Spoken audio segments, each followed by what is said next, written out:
Hello, good afternoon, and welcome, ladies and gentlemen, to the season finale of the Sim Racing Collective Porsche Cup Season 1, as brought to you on the premier sim racing platform available only on PC, known as iRacing. That's right, here we are today for our season finale, and after 4 incredible weeks of racing, we're made our way all the way to the US of A for none other than the Road Atlanta Raceway. Located in the US state of Georgia, this is arguably the ultimate rollercoaster ride of road racing, as our drivers all get set and ready to take on this tantalising course today. They're going to need to make sure they stay out of trouble, but at the same time, they need to be absolutely on the limit. Indeed, arguably there's no finer circuit to create an adrenaline rush for our drivers as they get ready to tackle its infamous tarmac, because for its sweeping bends, 12 of them in total, and elevation changes that ripple their way around the circuit, it is one where most corners are blind, late apexes abound, and around here, the only place to be found is right on the limit. Get it right, and you'll be delivering lap after lap that's absolutely staggeringly quick. Get it wrong, however, and you may find yourself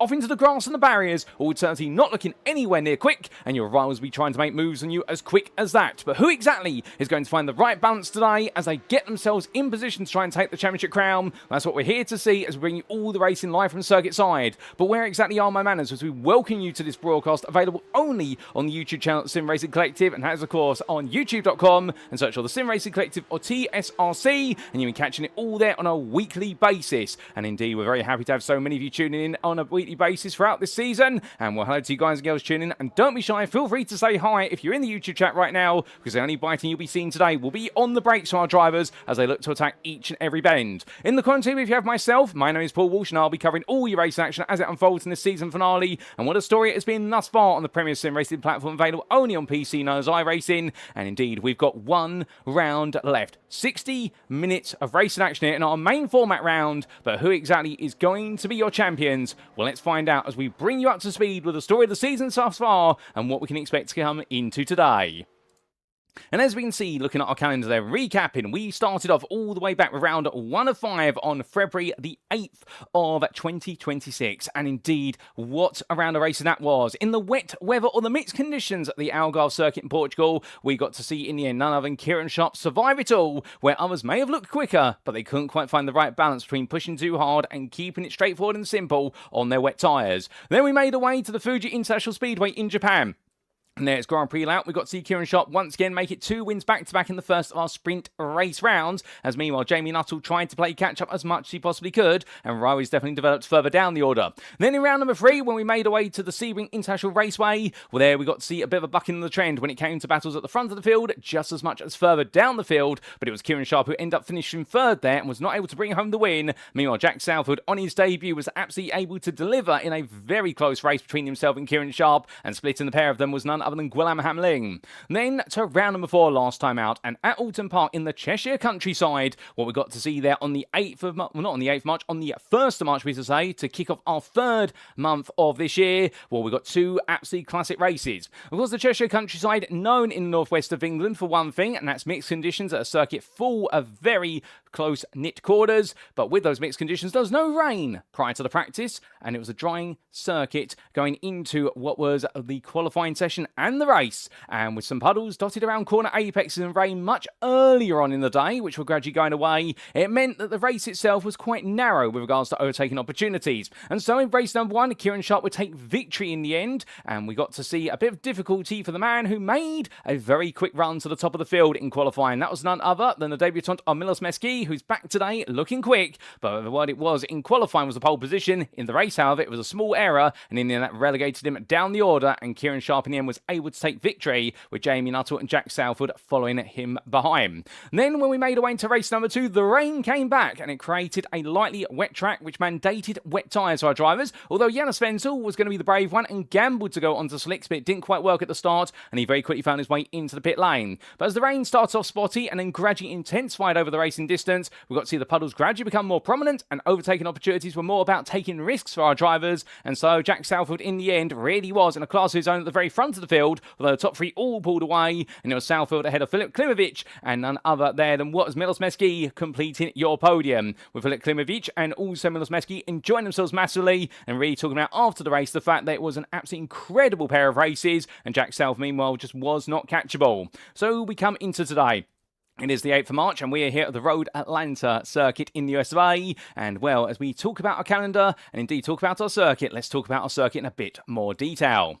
Because as we can see, we are taking on the full course of the circuit, located near the town of Brazelton in Hall County of the US state of Georgia. 12 corners, many of them, of course, very familiar to you guys and girls if you've raced on this platform, indeed any sim racing platform. But a huge thank you to iRacing.com for their brilliant simulator and the absolutely fantastic track maps that come with it. Albeit this two-dimensional image does not help us in fully understanding the circuit because it really needs to be seen in 3 dimensions to be beheld, and therefore we're not going to dwell too long in this image, and we will show you some on board from qualifying. But what do you need to know? Well, you can see it's full of sweepers, starting off with the raw down the start finish straight in towards the uphill right-hand return number 1. Then as the drivers make the way over the crest of turns 2, 3, and then downhill into turn 4, they'll find that attacking turns 3 and 4 is completely blind. But then they'll make their way into the SS sequence, which has no corner numbers, but it ends with turn number 5. As they eject themselves out of turn number 5, and you'll see why we use the word eject and not turn the way through the corner, they'll then make the way into the 90-degree right-hand as I turn 6 and 7. Two of the lower speed corners there where things calm down for a brief moment, going from the very heavily cambered turn 6 into a very flat turn 7, and then they'll bolt the way down the back stretch through the kinks of 8 and 9 flat out all the way before they do arrive at the 1990s introduced chicane to turns 10A and 10B. Originally, of course, it was a long run all the way from turn 7 to what is now turn 11. Would you believe it? It was flat out going down that straight, and then drivers had to lift off or tap the brakes there to turn the way downhill through turn 11. But instead, it's a plunge now into the chicane of 10A, and as they make the way through the left into right, coming out to 10B, it's then over the rise and down through turn 11, flat out through 12 to complete lap and do it all over again. Well, a quick reminder of the rules, because we can't go racing without them. As we can see, this is a fixed setup series with car fuel loads restricted to 55 litres, and those fixed setups provided by the Sim Racing Collective Administration ahead of each and every race round. Qualifying-wise, an open qualifying format shall be used, with qualifying having just got underway, and we will bring you to that qualifying session shortly. And in terms of our feature race for today, the race shall commence for a standing start, as is the tradition of Porsche Super Cup class racing, with each driver having one fast pair available should they need to use it, and a driver shall receive a drive-through penalty if they accumulate 70 or more instant points, and meanwhile all race journeys shall be conducted post-round. Well, that sets the scene almost completely, but of course as we make our way back to circuit side, we just got one thing we need to show you, of course, and that's how the standings stand after 4 rounds of racing. And so we begin with the Drivers' Championship, and for Kieran Sharp, with 51 points up for grabs today, in theory at least, he is your champion-elect. However, of course, he's still got to be smooth, he's got to get through this day unscathed and not pick up any penalties along the way, and if he does so, well, he's definitely your favourite to become your champion. We should remind you there are no drop scores applying for this season, as we have said there were drop scores earlier in the season. We do apologise for misinforming you.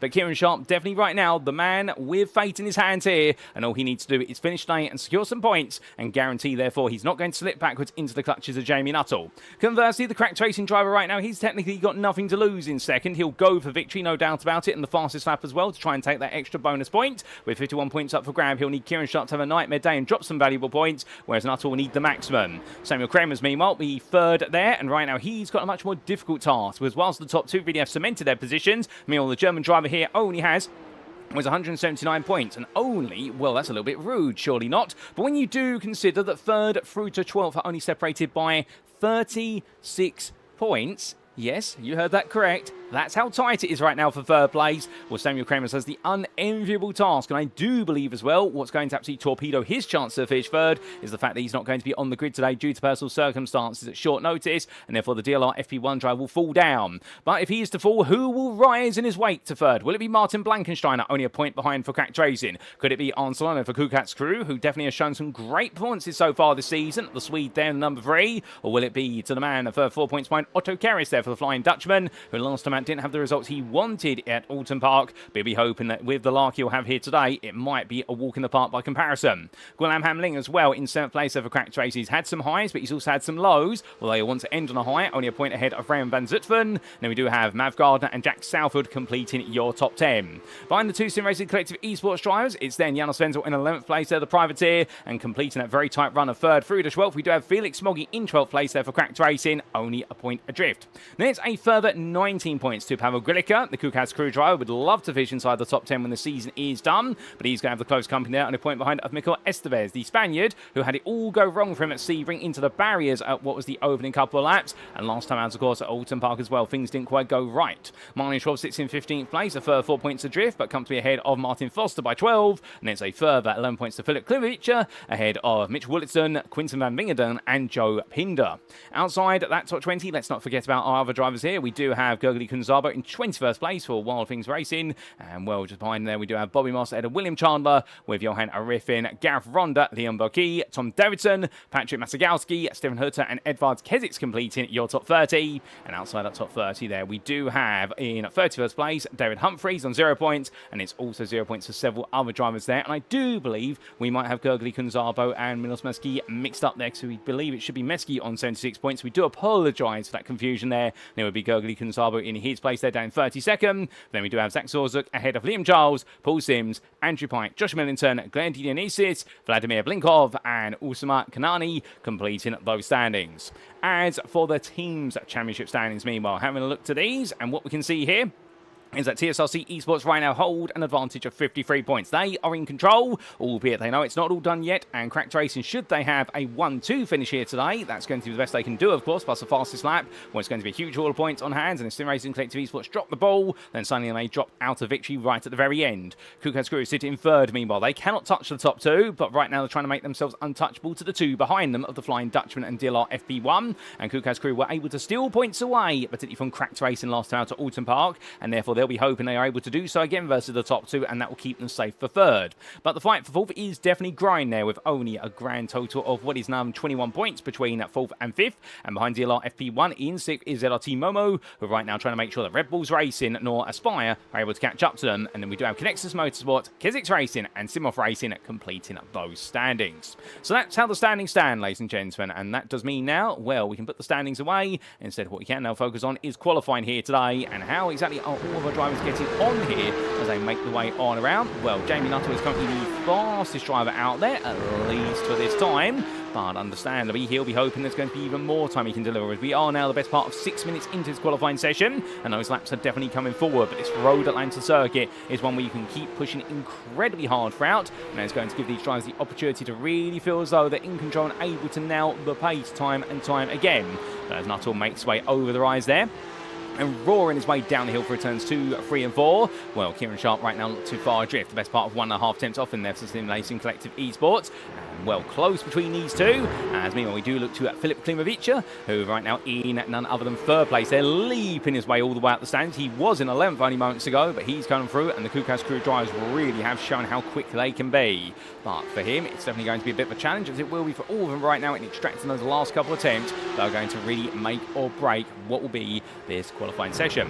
Now, we do apologise for the graphics that didn't quite appear at the start of the broadcast. They're a bit of a technical issue which have gone away, but you can see all your overlay now, and we do promise you, and you don't need to adjust your TV set when that happens. That's on our end here as a technical issue, ladies and gentlemen. We always find a way around. We do have a plan B and a plan C, and we have gone to plan B with regards to that. But just to remind you, we do have, of course, this 20-minute qualifying session, and then straight after, we will be making our way into our race, and that will be none other than a 60-minute feature race finale, our main format for this season, of course, and that's where we'll be bringing the curtain down afterwards. And we'll keep you updated on the championship standings and who's going to be finishing top 3 in both what will be the drivers and the teams. But it's relatively straightforward in the drivers for 1 and 2. It's all about that third place. And meanwhile, of course, we do have the big question marks of who are going to be our team's champions. Will it be the Sim Racing Collective Esports, or will it be none other than Cracked Racing?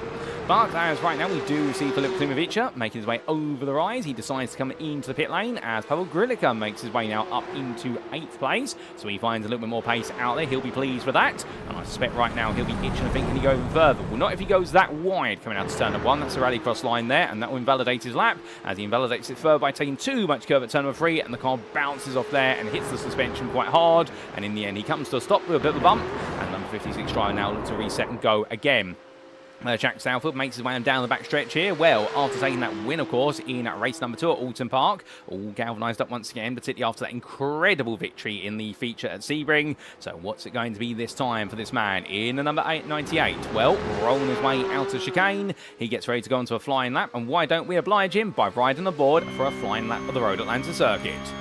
He's making his way across the timeline then, currently 7th, and as he comes across in towards turn number 1, onto the brakes there, nice and early, 150 metres from corner apex, trail braking down to 4th gear, and now up the rise, and in towards turns 2, 3 and 4, keeps it nice and tight there, a bit of traffic coming out the pit lane, and well, you can see he has to brake at turn 2 to south, 3 and 4, just about nailing it there, braking 100 metres from corner apex of 3, now down into the SS0, short lift initially, will clip these curbs as much as he dares, of course each time he clips it, it'll bounce the suspension around, and come through turn number 5, quite early on the brakes there, minimising his speed, but now heading up in towards turn number 6.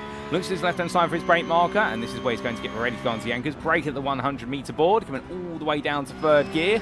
Rolls the car out, and now hard onto the brakes here in towards turn number 7.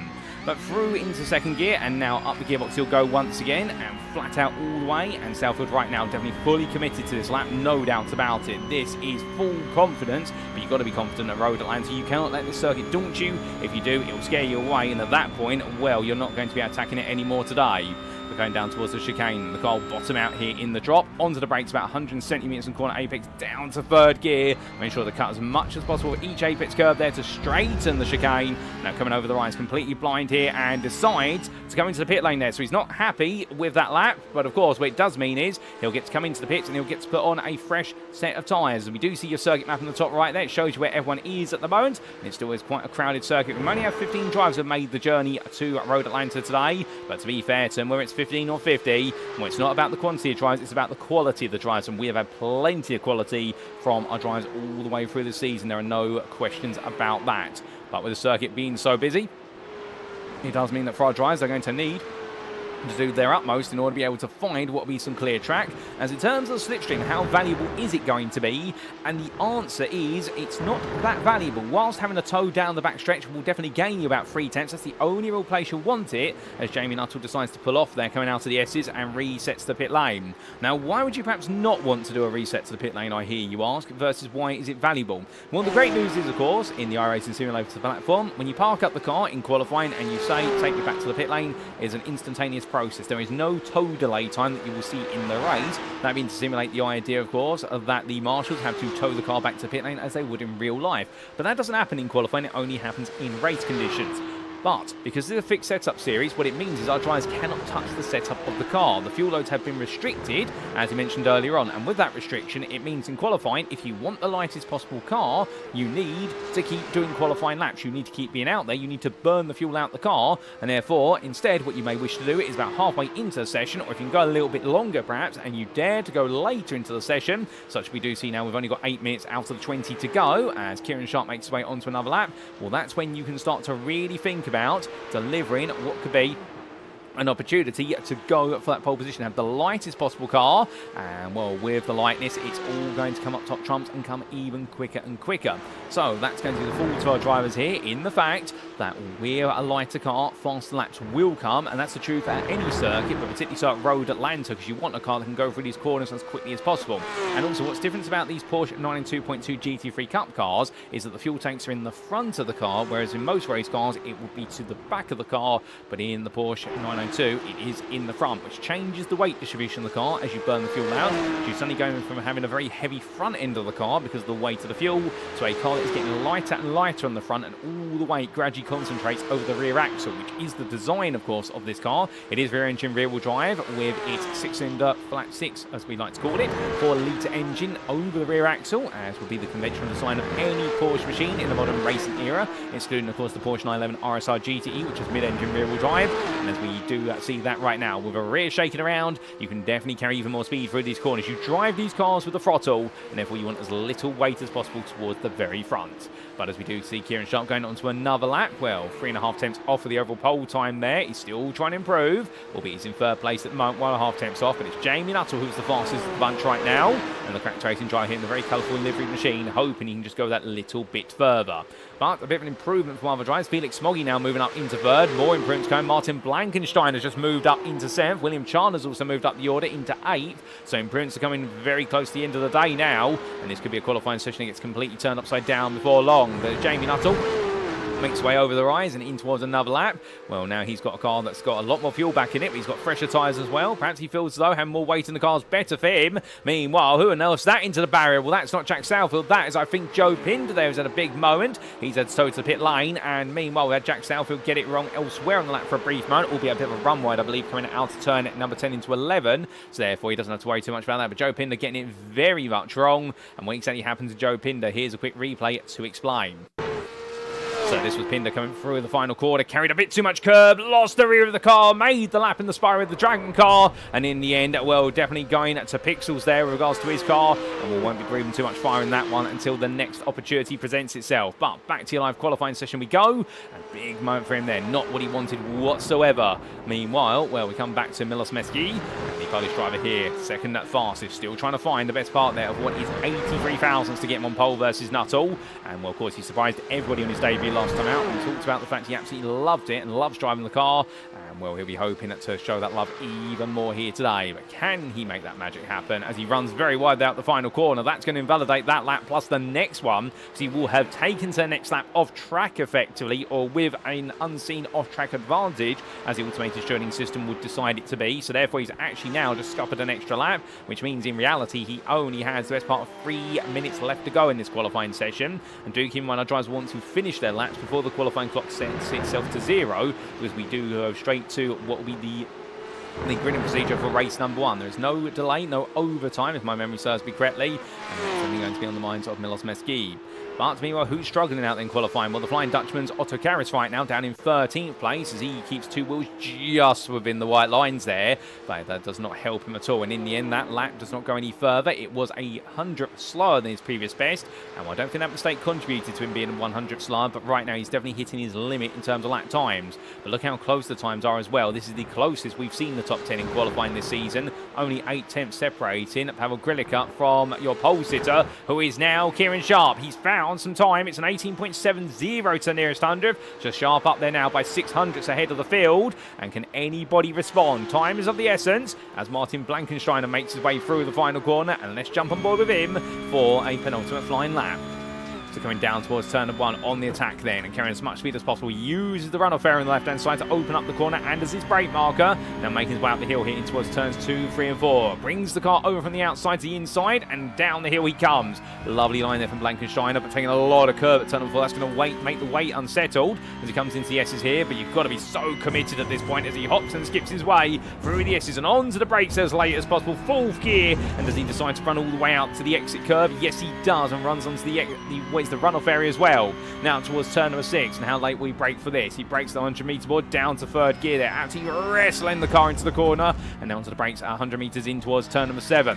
Nice early apex there, but fights through oversteer. You could see the rear of the car was really projecting sideways there. That's going to cost Blankensteiner initial 10th on the corner exit, and that's going to become about 2 to 3 tenths here as he makes his way down the back stretch. That is not what you want. It's a small mistake like that. It does add up when you've got the longest stretch of the road ahead of you, but still flat out he comes down towards the chicane. Perhaps he'll be able to find a bit more time here as he heads onto the brakes, and will run his way now left into right here for Blankensteiner. Well, I can tell you that so far it's not been an improving lap, but a very smooth run through the chicane there. Now going on to one more lap after this, and we're going through turn number 12. Goes a bit deep there, just doesn't turn the right time. It sends the car wide, and for Martin Blankensteiner, well, that's not the way you want to end the lap at all, and suddenly it all looks a bit wrong. So Blankensteiner making a critical error there. Kieran Sharp into the pit lane, so I doubt we'll see him go back out there. He thinks he's got the job done. Jamie Nuttall right now 58 thousandths off a pole. Indeed, so close there as Nuttall makes way on past our camera here on the apex of turn number 12. And as he heads towards the line, he's going to have one more chance at this. Does he need one more chance? I think he does. Well, he's got a bit more fuel compared to most in there, but number 14 driver perhaps preferring to have some fuel to help balance the weight of the car. Meanwhile, we look to Quinten van Wingerden, and right now he's down in 14th place on an outlap. He's got one more opportunity if he squeezes it in. Meanwhile, Raymond van Zutphen is currently the lowest place driver. We've got 15 drivers here today, and he is 15th for them all. 1.7 seconds off of the overall pole time. But then again, qualifying is just one part of the story, and I suspect a few drivers here will be prioritising what we consistency around this circuit for the whole 60 minutes. It is very hard to be consistent at Road Atlanta in any machine, let alone a Porsche Cup car. But a bit of a change of foot with Marlon Schwab moving up into 10th place. He parks up and decides to tow to bits. He feels happy with what he's been able to get done. We look to Jack Southfield, meanwhile, in the number 98, onto the back there of one of the Kukas crew machines. I believe he might be taking the slipstream there of none other than what will be the car of Pavel Grilica. So he's timed this quite well. He is going to gain that tow all the way down the back stretch. Grilica is currently on a lap, it should be pointed out. But the problem that Southfield will have here is in the fact that by being in the draft of the number 56, he's got to be wary as he goes purple down the straight. That shows you how powerful the slipstream is when you get it. But now he's got to be wary of the fact if he closes up to the car in front too quickly here towards the end of the lap, as he pogos his way out of the chicane, he is going to potentially be at risk of losing time. And in fact, there coming down the hill, Grilica steps aside. Southfield heads towards the timeline. Does he improve here? The answer is going to be No, he does not. He stays in 7th place. So whilst he gained and went purple on the back stretch, he did not gain around the rest of the lap. And for Jack Southfield, well, right now, 7th may be the best he's able to achieve here, as a lot of drivers are in the pit lane. Jamie Nuttall goes on to another lap, but I don't think he's going to have time to do it. Otto Karras improves right at the end here. He goes within a second now of pole to 12th. What a lovely lap from him, just there to Joe Pinder. So there's more time to be found out there by so many of these drivers. But Arcelona comes across the timeline. He is currently 6th. Does he improve? The answer is no. As the clock goes 3, 2, 1, 0. Well, that is qualifying complete, ladies and gentlemen. But it does seem as though, in fact, we do have the overtime available here. And therefore, we are going to see these final laps be completed. So I do apologise for the misinformation. But as Jamie Nuttall heads on down, well, right now, he's not really on an improving lap. And it does seem as though even with overtime, nobody's going to be finding any more time out there. The circuit may have gone against them. And here's the weather conditions at the top centre of your screen. And what you can see is we do have an ambient temperature of 19 degrees centigrade today. A relatively cool day out there. Plenty of track temperature though. 32 degrees centigrade. This circuit does normally heat up quite quickly, and well, we've got dry conditions expected all the way through the day. As we do look to Arcelona coming on through, clear skies out there, with only a little bit of cloud, and it is those clear skies that will be massively contributing to the fact that this circuit is going to get very hot. But William Chandler comes over the rise there for Cracked Racing, and in the end makes way into the pit lane. He does not improve either, and well, Arcelona, the only other driver out there at the moment, he does go personal best through sector 3. That will be the run of turn number 7 towards the chicane of turns 10A and 10B, but now makes his way through these last couple of bends here for Salone. I suspect this might be a run to line. Yes, it is going to be. So does he find one little bit extra time here? He's currently 6th in the number 3. Can he get into the top 5? He does. He moves up to 5th there. Lovely lap from Salono. Finds a whole 10th, and it's just enough to go 6 thousandths ahead of Filip Klimovic. And in the end, it will be now starting on that 3rd row in the top spot of it. Well done to him, but that is qualifying complete, ladies and gentlemen, as we do take a look to the scenic view. Well, what a session. But now, of course, they've got to show they can get things done in the most important part of the day, and that is none other than the 60-minute feature race, which is just around the corner.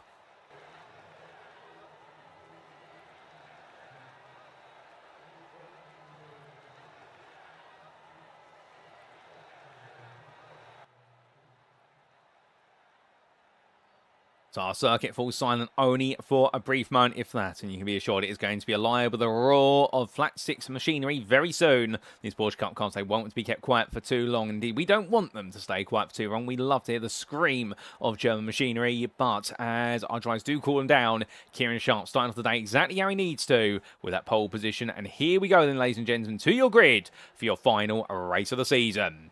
Kieran Sharp takes pole position here, the champion-elect. All he needs to do is finish this race in the points, and he'll be champion. But the Sim Racing Collective Esports driver right now is going for victory. The man who starts second is the man who's second in the championship. Cracked Racing's Jamie Nuttall, 9. He needs perfection today and for Sharp to drop the ball. Behind them on row number 2, it's Milos Maski for Kukas Crew. Expecting to try and put a fork between the top 2. He starts 3rd, only a 10th behind, and then it's a further 4 thousandths to none other than Felix Smoggy for Cracked Racing, who found pace right at the end. This is looking good for Cracked Racing and try and steal the team's championship away for TSRC.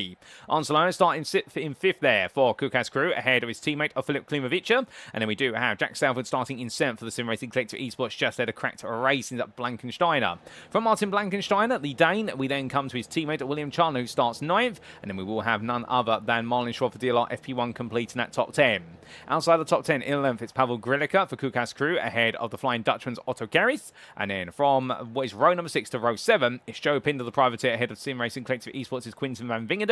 And then last on the grid, the fellow Dutchman, Raymond van Zutphen, starting there in 15th place for the Flying Dutchman. But 9, it's all forward from here if he wants to score any bigger points. But to be fair, don't rule him out, he may just be able to do so. So 15 drivers making their way to the grid gradually. Only a couple now left to get into their spots on the grid.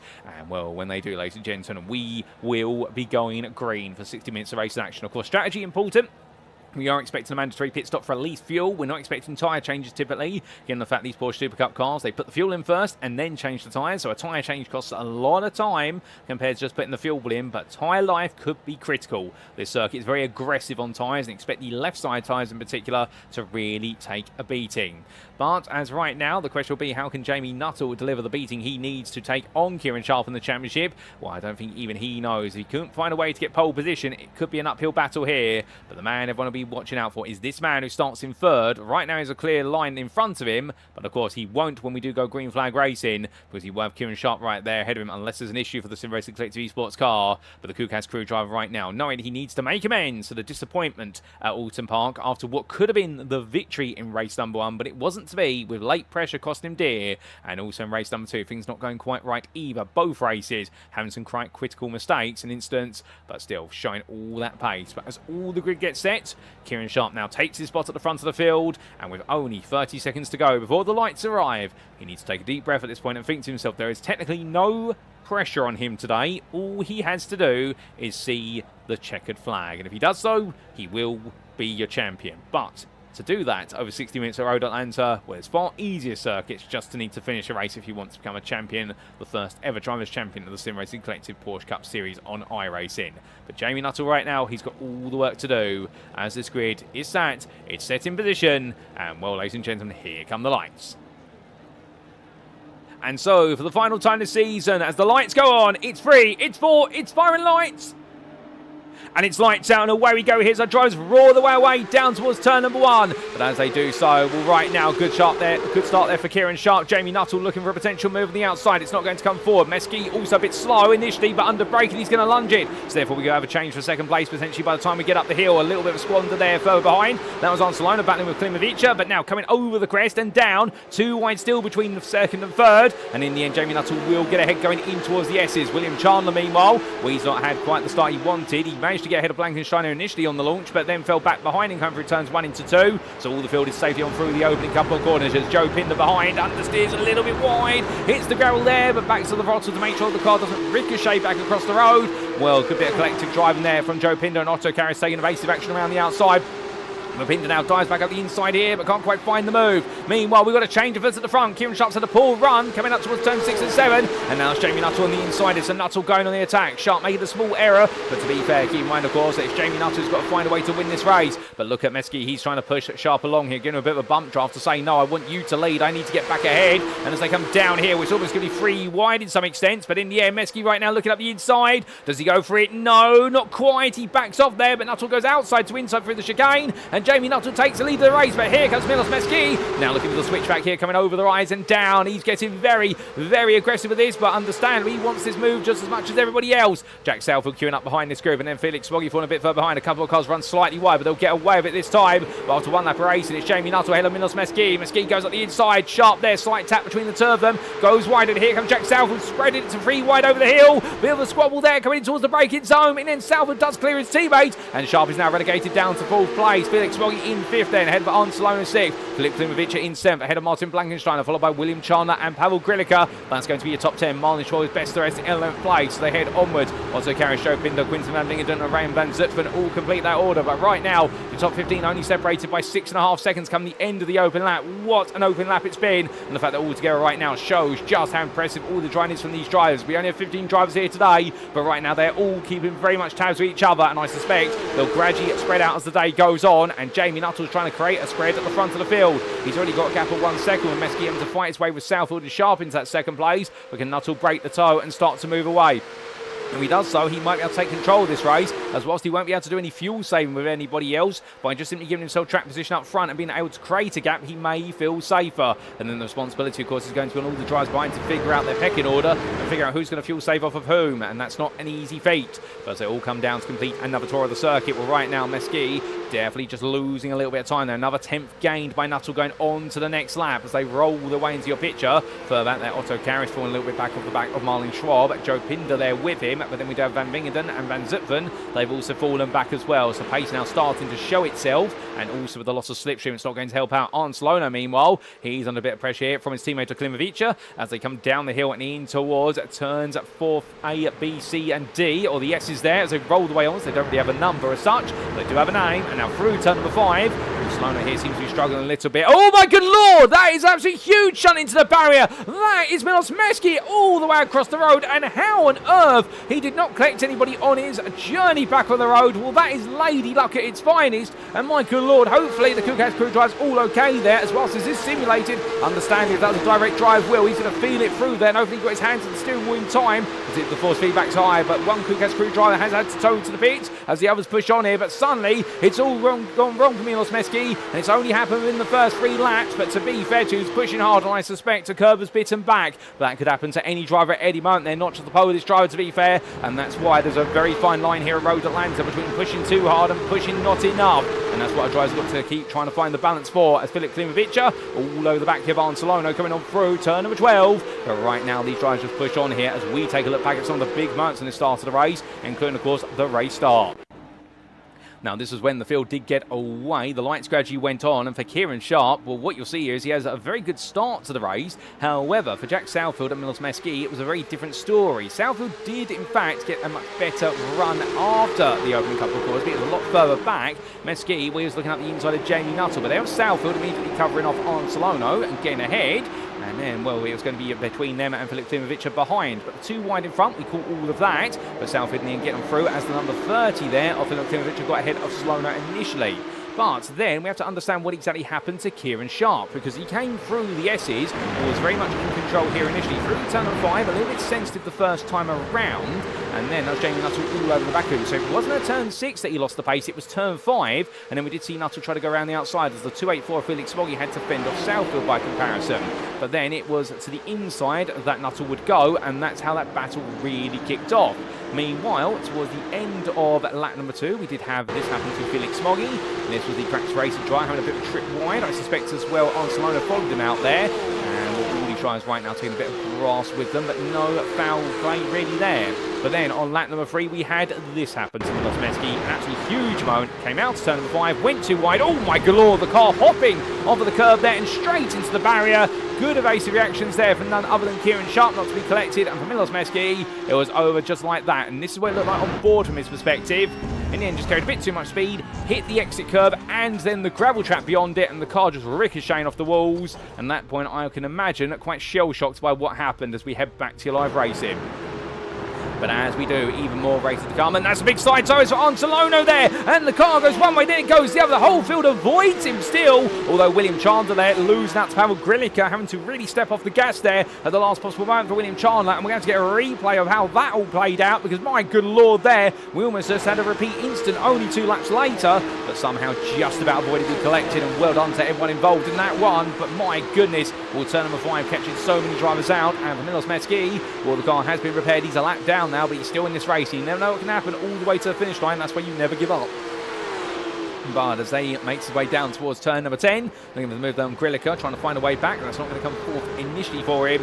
Instead, he's just going to wait a little bit longer. Back to Quinton van Bingenden. He's now trying to put some pressure on Joe Pinder here for 12th place, and the British driver, after quite a quick start, albeit difficult into his qualifying session with the 4.55, now looking one way then the other. Arnsolono's into the pit lane, and that'll be because of what happened only moments ago with the damage to the car and to the tyres in particular. I suspect right now the team will be taking a look over the car and doing some repair work, and also potentially getting ready to put a whole new set of tyres on, in the fact he will have slid very much sideways on those tyres and scrubbed off a huge amount of life. But here we do see a look around the outside to the inside in turn 3 for Van Bingenden, but Joe Pinder comes him off there and says if you want to do that, you need to be a lot braver than that. But meanwhile, it comes to Felix Smoggy in the Polo Red machine for cracked racing.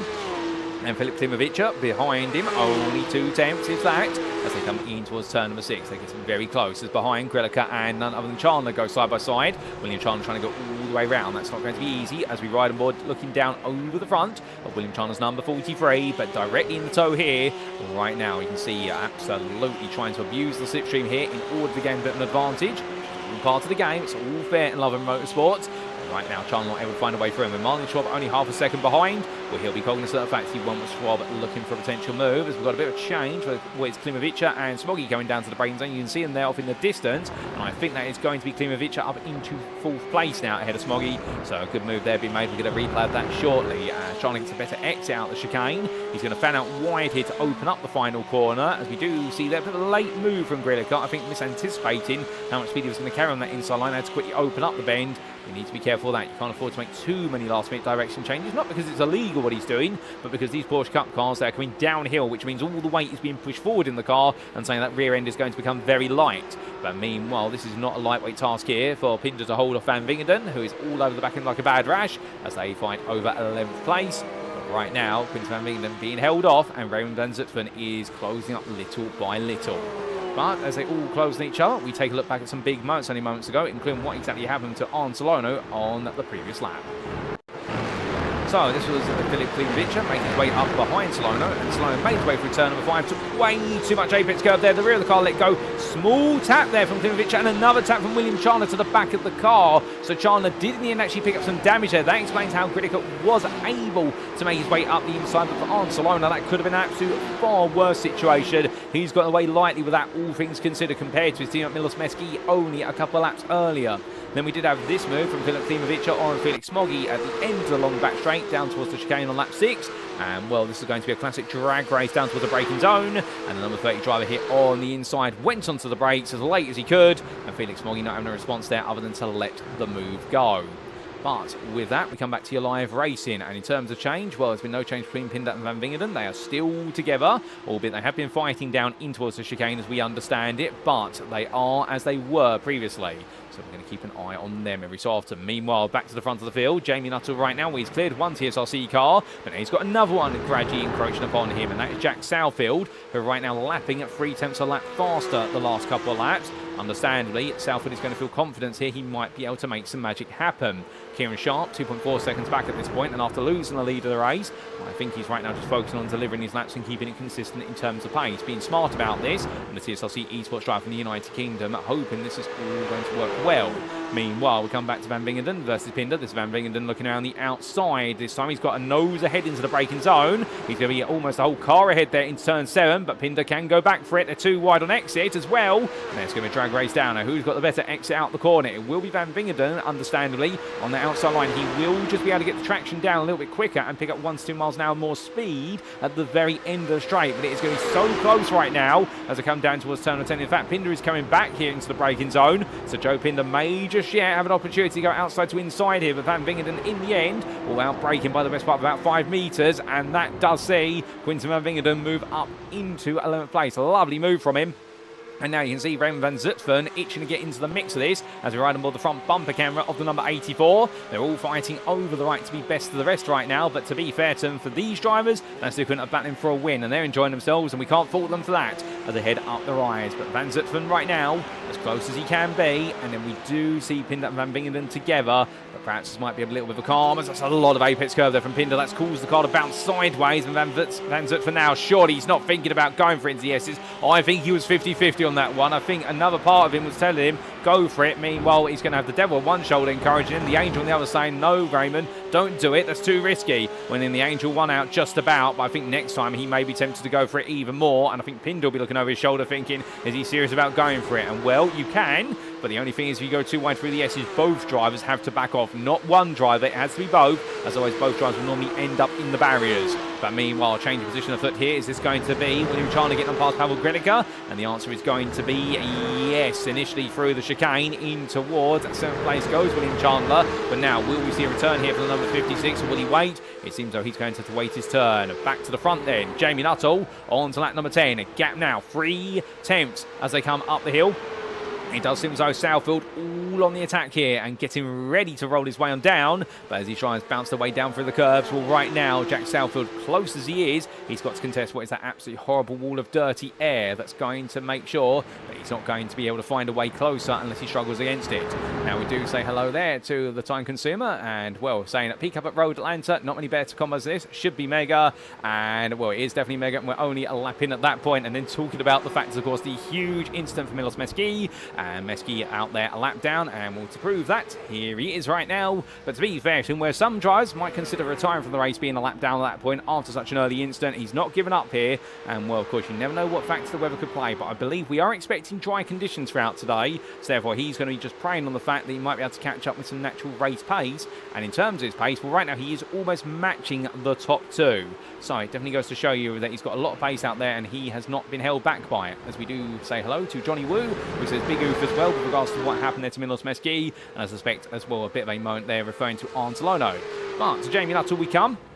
And right now, the gap between himself and Southwood actually opened up that time around. And, well, both these drivers, they're pushing as good as they can give. But now that Southwood is really a threat, I wonder if Nuttall's had to turn the wick up a little bit. And Southwood, in fact, has turned the wick down slightly. Not because these two are planning to work together necessarily, although it may look like that when we talk about it in that way.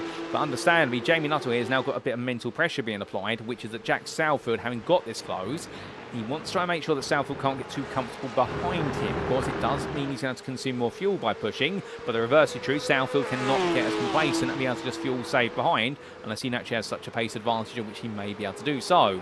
But then that means what exactly happens for Kieran Sharp. On that previous lap, he was a tenth quicker than the top two. If he feels as though he's got the pace to be able to catch back up to him, could he potentially bring himself into the 4A? Because that may be the hope there for him, that he's able to use his teammate Jack Southfield as a means to bring himself in. Now, in terms of how the team championship stands at the moment, based on the results, if they were to finish as they sit on the road, well, it would be the TSRC Esports who would be your team's champions there, because they would be taking second and third, and Cracked Racing, meanwhile, would be taking a first and fifth of their scores going forward, and that'd be Jamie Nuttall and Felix Smoggy, so therefore it would go their way. Speaking of Felix Smoggy for Cracked Racing, he's right at the back of Klimovic'a as they come up the hill right now, and well, as they roll the way down, it's going to be Blankensteiner watching on there, the two Cracked Racing cars wanting to pass the Kukas racing machine. But remember what we said in the build-up to today, in the fact the Kukas crew have definitely demonstrated the fact that they're here to steal points off of the top two teams, and that's what they're trying to do here with their number 30 driver. And went a little bit deep there, and Smoggy getting closer as we ride over the crest of the hill. But for Filip Klimovich, right now he's just got to think to himself that all he needs to do is maintain his line. Put the pressure on those behind him to find a place on through, rather than the other way round as they make their way through turn 5. Now he's coming off the corner there. Well, he definitely clips the curve. That's the only clipping you'll be seeing today, in reference to Formula 1, of course, if you're in the know. And we're coming up towards turn 6 and 7. It's Felix Smoggy right now, there or thereabouts. But for every little bit of pace he's got, he's catching at the wrong place here. The Concertina effect, of course, does make it look a little bit more aggressive than it is. But Felix Smoggy has got a lot of pace at some of these corners, particularly coming out of the S's and through the two right-handers of turn 6 and 7. He's not got the pace that's really delivering when it matters, and he needs it here. He needs a better exit out of turn 7 going onto the straight, and also he needs to speed up through the initial seams of turns 1, 2 and 3. That's where he can really make up the time. Because you can see under braking there's so much confidence there, but again, that confidence, could it be potentially misplaced? Because the more you are aggressive on the brakes of these cars with the ABS, the more you lean into it, the more you heat up the front tyres, and the more naturally you start to overheat the front brakes as well. So he's got to be careful of, as these three all together. And William Chandler, he's been able to open up a bit of breathing room to Pavel Grilica behind. He's now 1.1 seconds adrift. So we're starting to see the back end of the top 10 settle down, but the front end of the top 10 is definitely doing the opposite right now as they roll the way in towards the second quarter of this race. And to Jamie Nuttall, we do go. The Cracked Racing drive at this point has got the gap back open to Southfield now to almost 8. It seems as though Southfield perhaps has backed off a little bit, and perhaps Nuttall is responding in kind.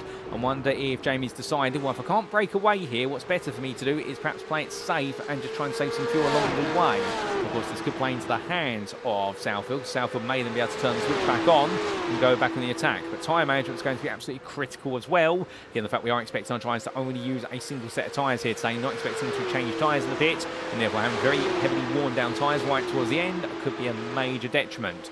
But here we do see William Chandler getting all over the back of his teammate Blankensteiner. And well, I think there's going to be a switch here between the two drivers, or is there? No, there's not. Chandler does just tuck back in behind, and he takes a little bit of a look. I think he might be on the radio right now to Martin to say, I could be a little bit faster than you if you let me go.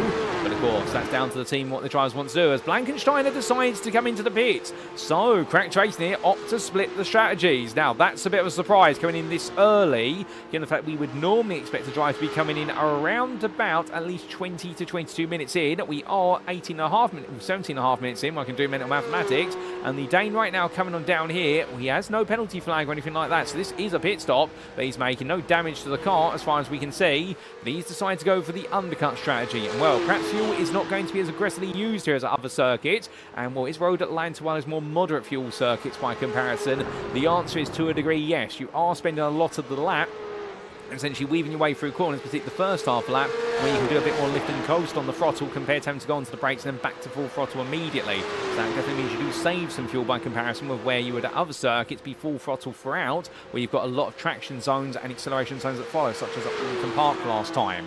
So Jamie Nuttall comes on down right now, and with the knowledge, as he's probably going to be told by his teammates, the fact that Blankensteiner is coming in, well, he might be able to use that here. Does he think of going for an undercut of his own? Would you, though, as the leader, come in early? Probably not. We'll come back to that thought shortly, however, because here is Paul Griniker all at the back of William Chandler, trying to find a way and past, and behind them, well, Quinten van Wingerden and Otto Karras are swapping places here. Here comes the Dutchman, trying to make the move here versus the Flying Dutchman, the TSRC Esports car on the natural racing line, and he moves up into 9th place there. Karras does not fight it too hard, and I suspect they're both thinking about the fact that right now pit stops are starting to occur, and therefore they want to be a bit more strategic in their approach to the racing. Chandler still, he's not pulling away from Pavel Griliker at all at the moment, and well, the number 56 driver, after slipping away a little bit, he's now refound his pace here. Chandler, meanwhile, seems to have slipped backwards by comparison. That last lap, a 20.45. I think they had a mistake somewhere in it, quite a sizable one, because Griliker, with 19.57, was almost a whole second quicker, and that really explains how they swapped back into this position. And now Chandler, not with anybody to work with in front of him, including Blankensteiner. Well, he's now got a lonely circuit in front, but he'll be hoping he can perhaps close up to Felix Smoggy and then use him as a bit of a distant drafting tool. But out of turn 7. He'll have no slipstream this time around. Meanwhile, Griliker will have all the tow to work with. And that'll gain him a couple of attempts down the straight and just help him, of course, in the wider strategic fuel saving aspects. Well, back to your lead as we come, and Jamie Nuttall right now. Well, as we do look to the circuit, I'll bring it up on your screen so you can see exactly where the whole field is at this time and where the leader is versus everybody else. Your leader right now going across the start-finish line on the bottom right of the track map, going in towards turn number 1 for reference. Well, what we do note here is the fact right now that as Nuttall heads onwards, if he was to pit, he would most likely, given that Blankensteiner's come out in 13th place, and that has put Blankensteiner, well, you can see him, they're making his way in towards turn number 6 in the moment. Nuttall would most likely be coming out towards the tail end of the top 12. So he wouldn't initially have traffic perhaps, but he might come into that traffic and therefore have to pass it. And that would be starting with Raymond van Zutphen only a couple of laps later. So he can't really afford to pit at the moment. Really, if you are running towards the back end of the top 10, if you're running in around about 8th, 9th and 10th, you could consider going for a pit stop. You may actually benefit from the undercut there if you want clear track in front of you. Now, of course, you don't have the slipstream to work with, so that's always the trade-up. That's what drivers have to think about here, but I suspect, much like we have seen throughout the season in these feature races, that normally the top 5, if not the top 10, all try to go as long as humanly possible, unless there are any outliers, Blankenstein being one of them today. And then everyone else, meanwhile, normally goes to the undercut there, or pitch just that little bit earlier. But will we see any buck in the trend as Nuttall and Southfield carry on?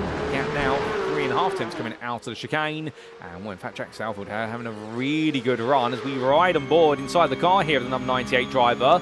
Confidence is building here, and Nuttall having a slow run out of the chicane. When you see how much it carries into the next sequence of corners, and that's the thing at Road Atlanta. When you make a mistake at a corner, it's not a mistake at that corner anymore. It's a mistake at the next 3 or 4 corners. It all adds up. Not necessarily that you're going to be offline for the next sequence of corners, but you lose the time, you lose the speed. And again, coming down through turns 3, 4, coming in towards the S's here. If you make a mistake at turn 2, you're feeling it all the way to turn number 5. And then coming out of 5, you feel it all the way to turn 7. It all really is momentum around here, and that's why Southfield, as much as he gets close, even the smallest minor errors or loss of time at one quarter, and saying that gap re-expands because he doesn't want to push too hard into the dirty air that's in front of him. That's why he'll only be overheating those front tyres, and that's the problem he is encountering. As soon as he gets within 4 tenths, he suddenly finds that wall of hot air, which means the front end of the car does not want to bite into the apexes anywhere near as much. But from then, we look back to Kieran Sharp.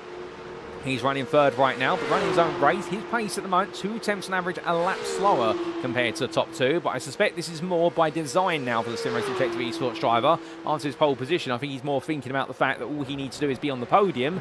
Indeed, doesn't need to do that. All he needs to do is finish the race to be champion. But right now, your number 23 driver here playing all the angles. And I think by doing this as well, what he does give Jack Southfield the opportunity to do is really go for one strategy, and Sharp might do the opposite. Whereby Sharp might decide to pit early, or he might decide to try and pit as late as possible. Southfield may go the other way. They're going to have to try and sandwich Jamie Nuttall essentially, and Nuttall will have to find a way to make strategy work that's going to put him around the 2 of them.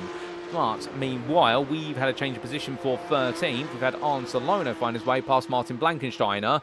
And, well, I believe we have had a retirement of some description for Martin Blankensteiner, an unexpected one. I wonder if Blankensteiner's had a technical issue. Ladies and gentlemen, we're going to take a quick look back in time. And here's a replay to find out what exactly has happened to Martin Blankensteiner. So this was the Danish driver coming all the way through the S's, hit the curb initially, and then under brake, and the car bounced around, snapped loose, and well, in the end, that was it for Blankensteiner, and the car was towed to the pits immediately, so that's put him out of the race. That explains it. So Blankensteiner is out after losing it coming through the S's, and was the undercut strategy and has definitely not worked out at all, and if anything, it's cut him off from the race. So therefore, we're now down a driver, albeit Milos-Meski will take that place off of Blankensteiner in due course when he does pass the last known position of Blankensteiner, which is at turn number 5. So Meski now, quote-unquote, makes an overtake, albeit, of course, it is based on the fact he's picking up a place that's been given up by a retired driver. So now his next target will be on Salono, but Salono, by comparison, is 54 seconds up the road. So a long gap still to bring down, but when he is matching the pace of the leaders right now, understandably, he'll be hoping that with the 36 minutes left on the clock, he may be able to make his way there before too long. But coming back to the front there, Jamie Nuttall still in the lead. No sign of pit stop yet for these guys. And then with Southfield Sharp completing that top 3, here's Filip Klimovic, who right now in 4th there for the Kukas crew. He's pulled a bit of a gap to Felix Smoggy over the last couple of laps. The gap has opened up, albeit Felix Smoggy on the previous lap was actually 4 tenths quicker. So this gap seems to sway one way and then the other.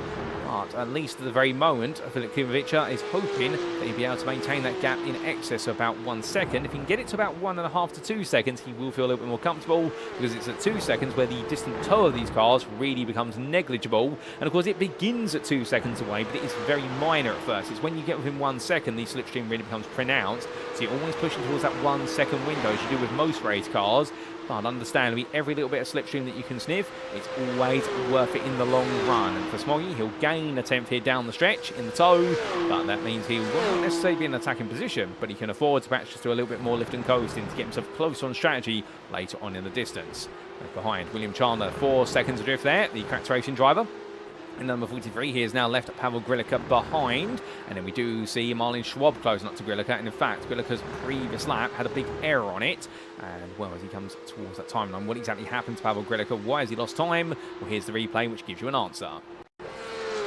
So this was into turn 1 for the Kukas crew drive, chasing after Chandler at the time, trying to get back at him.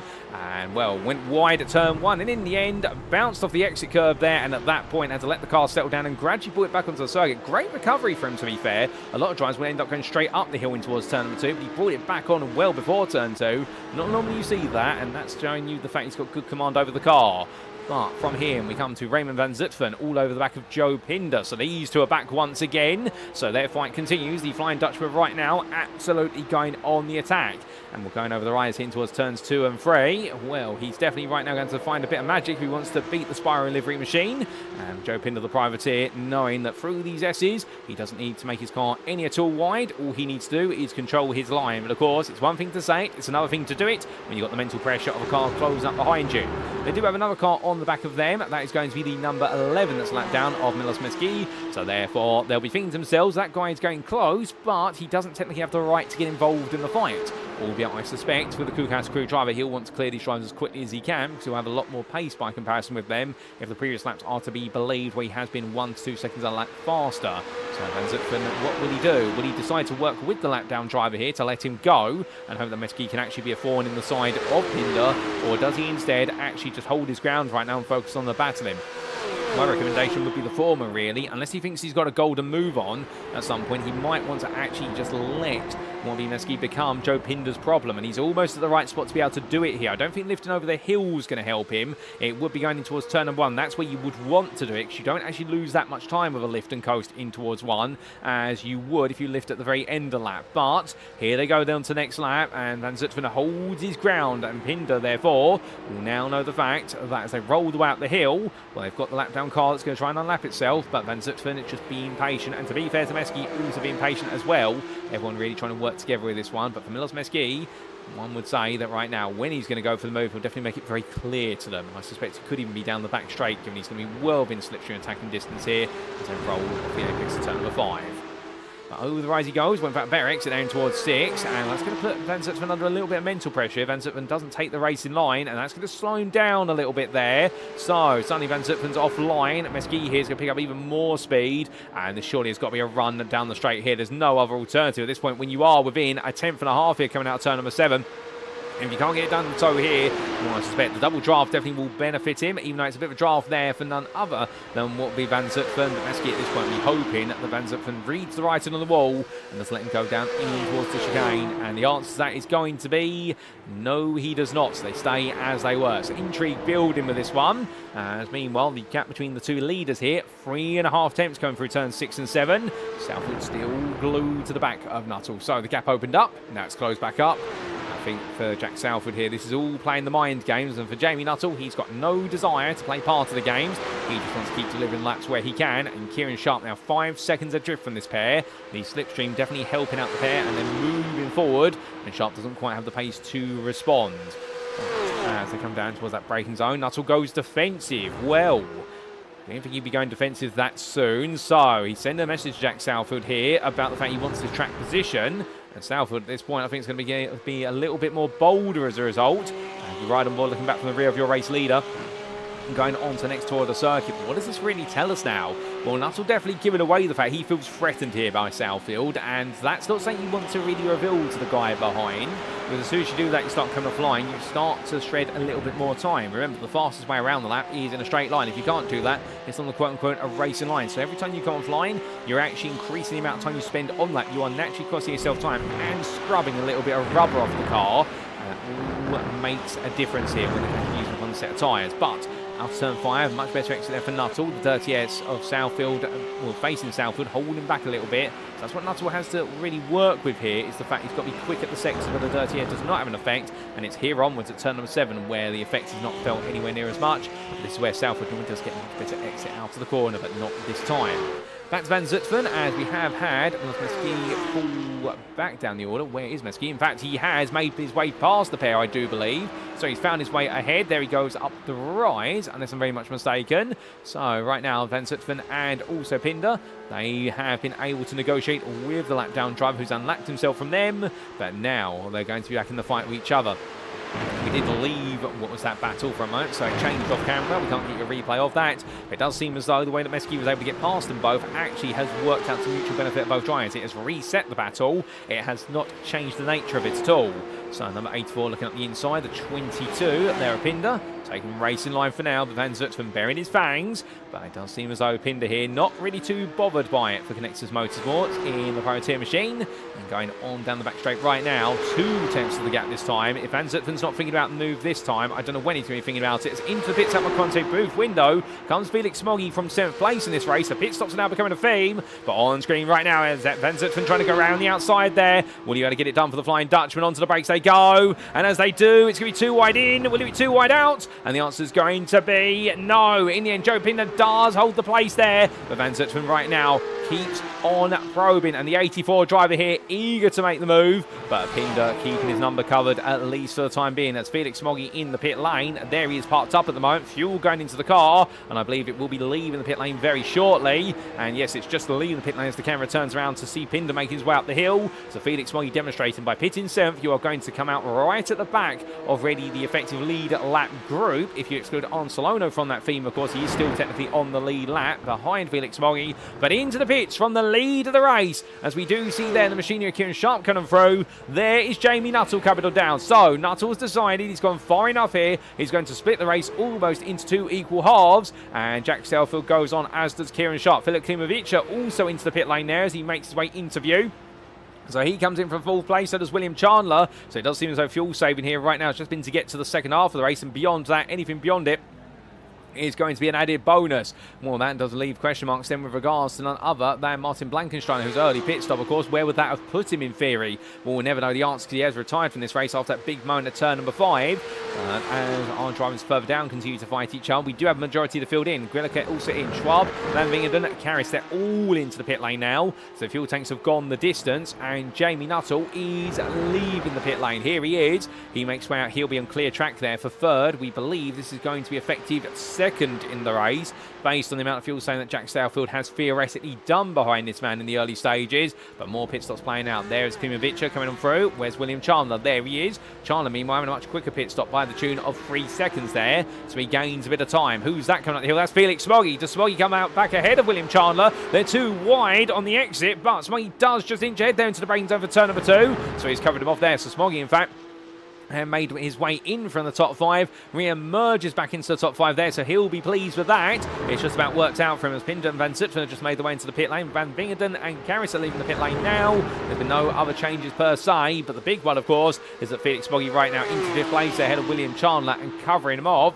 And William Chandler has actually gained a bit of time on him over the rest of the first stint. But Felix Moggy right now will be hoping he can break away. Southfield into the pit lane. Also, Kieran Sharp comes along. And the Sim Racing Collective Esports Strider comes to a stop here. And this is his final pit stop on the way to becoming champion. Where is Jamie Nuttall? Here he is. Can we look to the blimp camera perhaps? Yes, we can. So down the rise he comes in towards turn number 12. Meanwhile, Jack Southfield being serviced there. He's about 2/3 of the way down the pit lane. And well, as we do see Van Zutphen leave, there's Southfield as well. So he's going to have a bit of traffic in front of him. Where is Nuttall? There's Jamie Nuttall, and Nuttall is going to retake the lead of this race, and this does not help Southfield out at all as they make their way into the tree line, because there's Nuttall, then there's Van Zutphen, then it's Jack Southfield, and right now he needs to clear the Flying Dutchman Racing Team driver as quickly as he can. This is not for track position, this is to put a lap on the Dutchman. He'll do so, but that gap to Nuttall has opened up now to 2 seconds there. And Jack Southfield, very unfortunate. You could not have predicted that he was going to be finding traffic on pit lane exit, but he has done so. And that's not to be unfair to Dutchman Quinten van Vingerden, Raymond Van Zutphen. Let's get the correct driver's name there. Just actually behaving as he should in the pit lane, being safe, being smart about his pit stop. But Jack Southfield, of course, won't be thinking about that in the heat of the moment. He'll be thinking to himself, right, I've just lost time as a result of that. Now I've got to make up the 2 seconds once again. But he's got time to close it down. 25 minutes and 1 more lap after that. The final lap of the race will be the difference. Kieran Sharp, meanwhile, he's not really gained too much, nor has he lost very much in the pit lane. If anything, he's practically had an identical pit stop to Nuttall and Southfield. All 3 of them, in fact, have practically had identical pit stops. And with Kieran Sharp having Milos Meski right behind him, and coming down in towards the chicane right now. Well, understanding for your number 23 driver here as he weaves and bobs his way between the apexes. He'll be thinking about, does he simply let the driver go and therefore relegate himself to a consignment of 3rd place? Well, obviously in his brain he wants to keep pushing, but I think the writing here is definitely saying one thing, and that is that right now 3rd place may be the best he can achieve because the rest of the field has just simply pulled away into distance. Then again, you never know what could come before all is said and done. But Kieran Sharp right now definitely looking for a 3rd place here to become our maiden drivers champion for this series. William Chandler will, after coming out very close to Felix Moggy in the fight for 5th, he does sit in 6th place at the moment for Krantz Racing. 9, he's got to bring that gap down, but the gap is sliding away from him rather than towards him. It's actually gone up now to 1.1 seconds compared to the 8 tenths on the first lap after they both pitted. So therefore, Felix Moggy getting the hammer down, opened up the gap the last time round by 3 tenths by comparison. So Felix Moggy is definitely pushing. That's Filip Klimovic, I mean, 3 tenths faster than the pair of them. And well, that means 4th place may be a little bit too far. Pavel Grenica, here is the Kukas crew driver in number 56. He heads on down, and right now, definitely trying to close up to the next 2 drivers, but his pace matching them, not surpassing them. But we've had a pass made here. This is a change of position. That is going to be Milos Meski getting on past Raymond Van Zutphen. Van Zutphen stepping aside there, the Dutchman for the Polish driver. Will not want to fight Meski too much, but now Meski does have Joe Pinder to close down. The reason why Van Zutphen is so far away from Joe Pinder is because he changed tyres in the pit lane. That explains the story. And well, it does seem as though Van Zutphen in the end opting to go for a fresh set of tyres, and that will help him out. But of course, it doesn't help him out with regards to race time. But it does mean that Joe Pinder in the 12th place, who is here, is now going to be feeling very safe, knowing that with a 21-second gap to Milos Meski, well, Meski may be with him by the end of the race. If Meski right now is taken on average around 1.5 seconds a lap down, well, we do the mathematics here, a lap time of, let's say, 1 minute 20, and we do have 23 minutes left to go, or approximately what is going to be about 15 to 16 laps. It's going to be close right at the end. Meski right now may be with Pinder with about 2 laps remaining in the battle for 12th place. It's definitely going to be an interesting one. We'll have to wait and see how that plays out in reality. A bit of mental mathematics there might be the difference. Jamie Nuttall, meanwhile, will come back to your leader. And well, the gap between him and Jack Southfield right now back up to 2.5 seconds. So Southfield, last lap was 3.5 tenths slower. That might explain it, but of course Jamie Nuttall's now got to maintain that pace all the way throughout, and small mistakes can add up very quickly.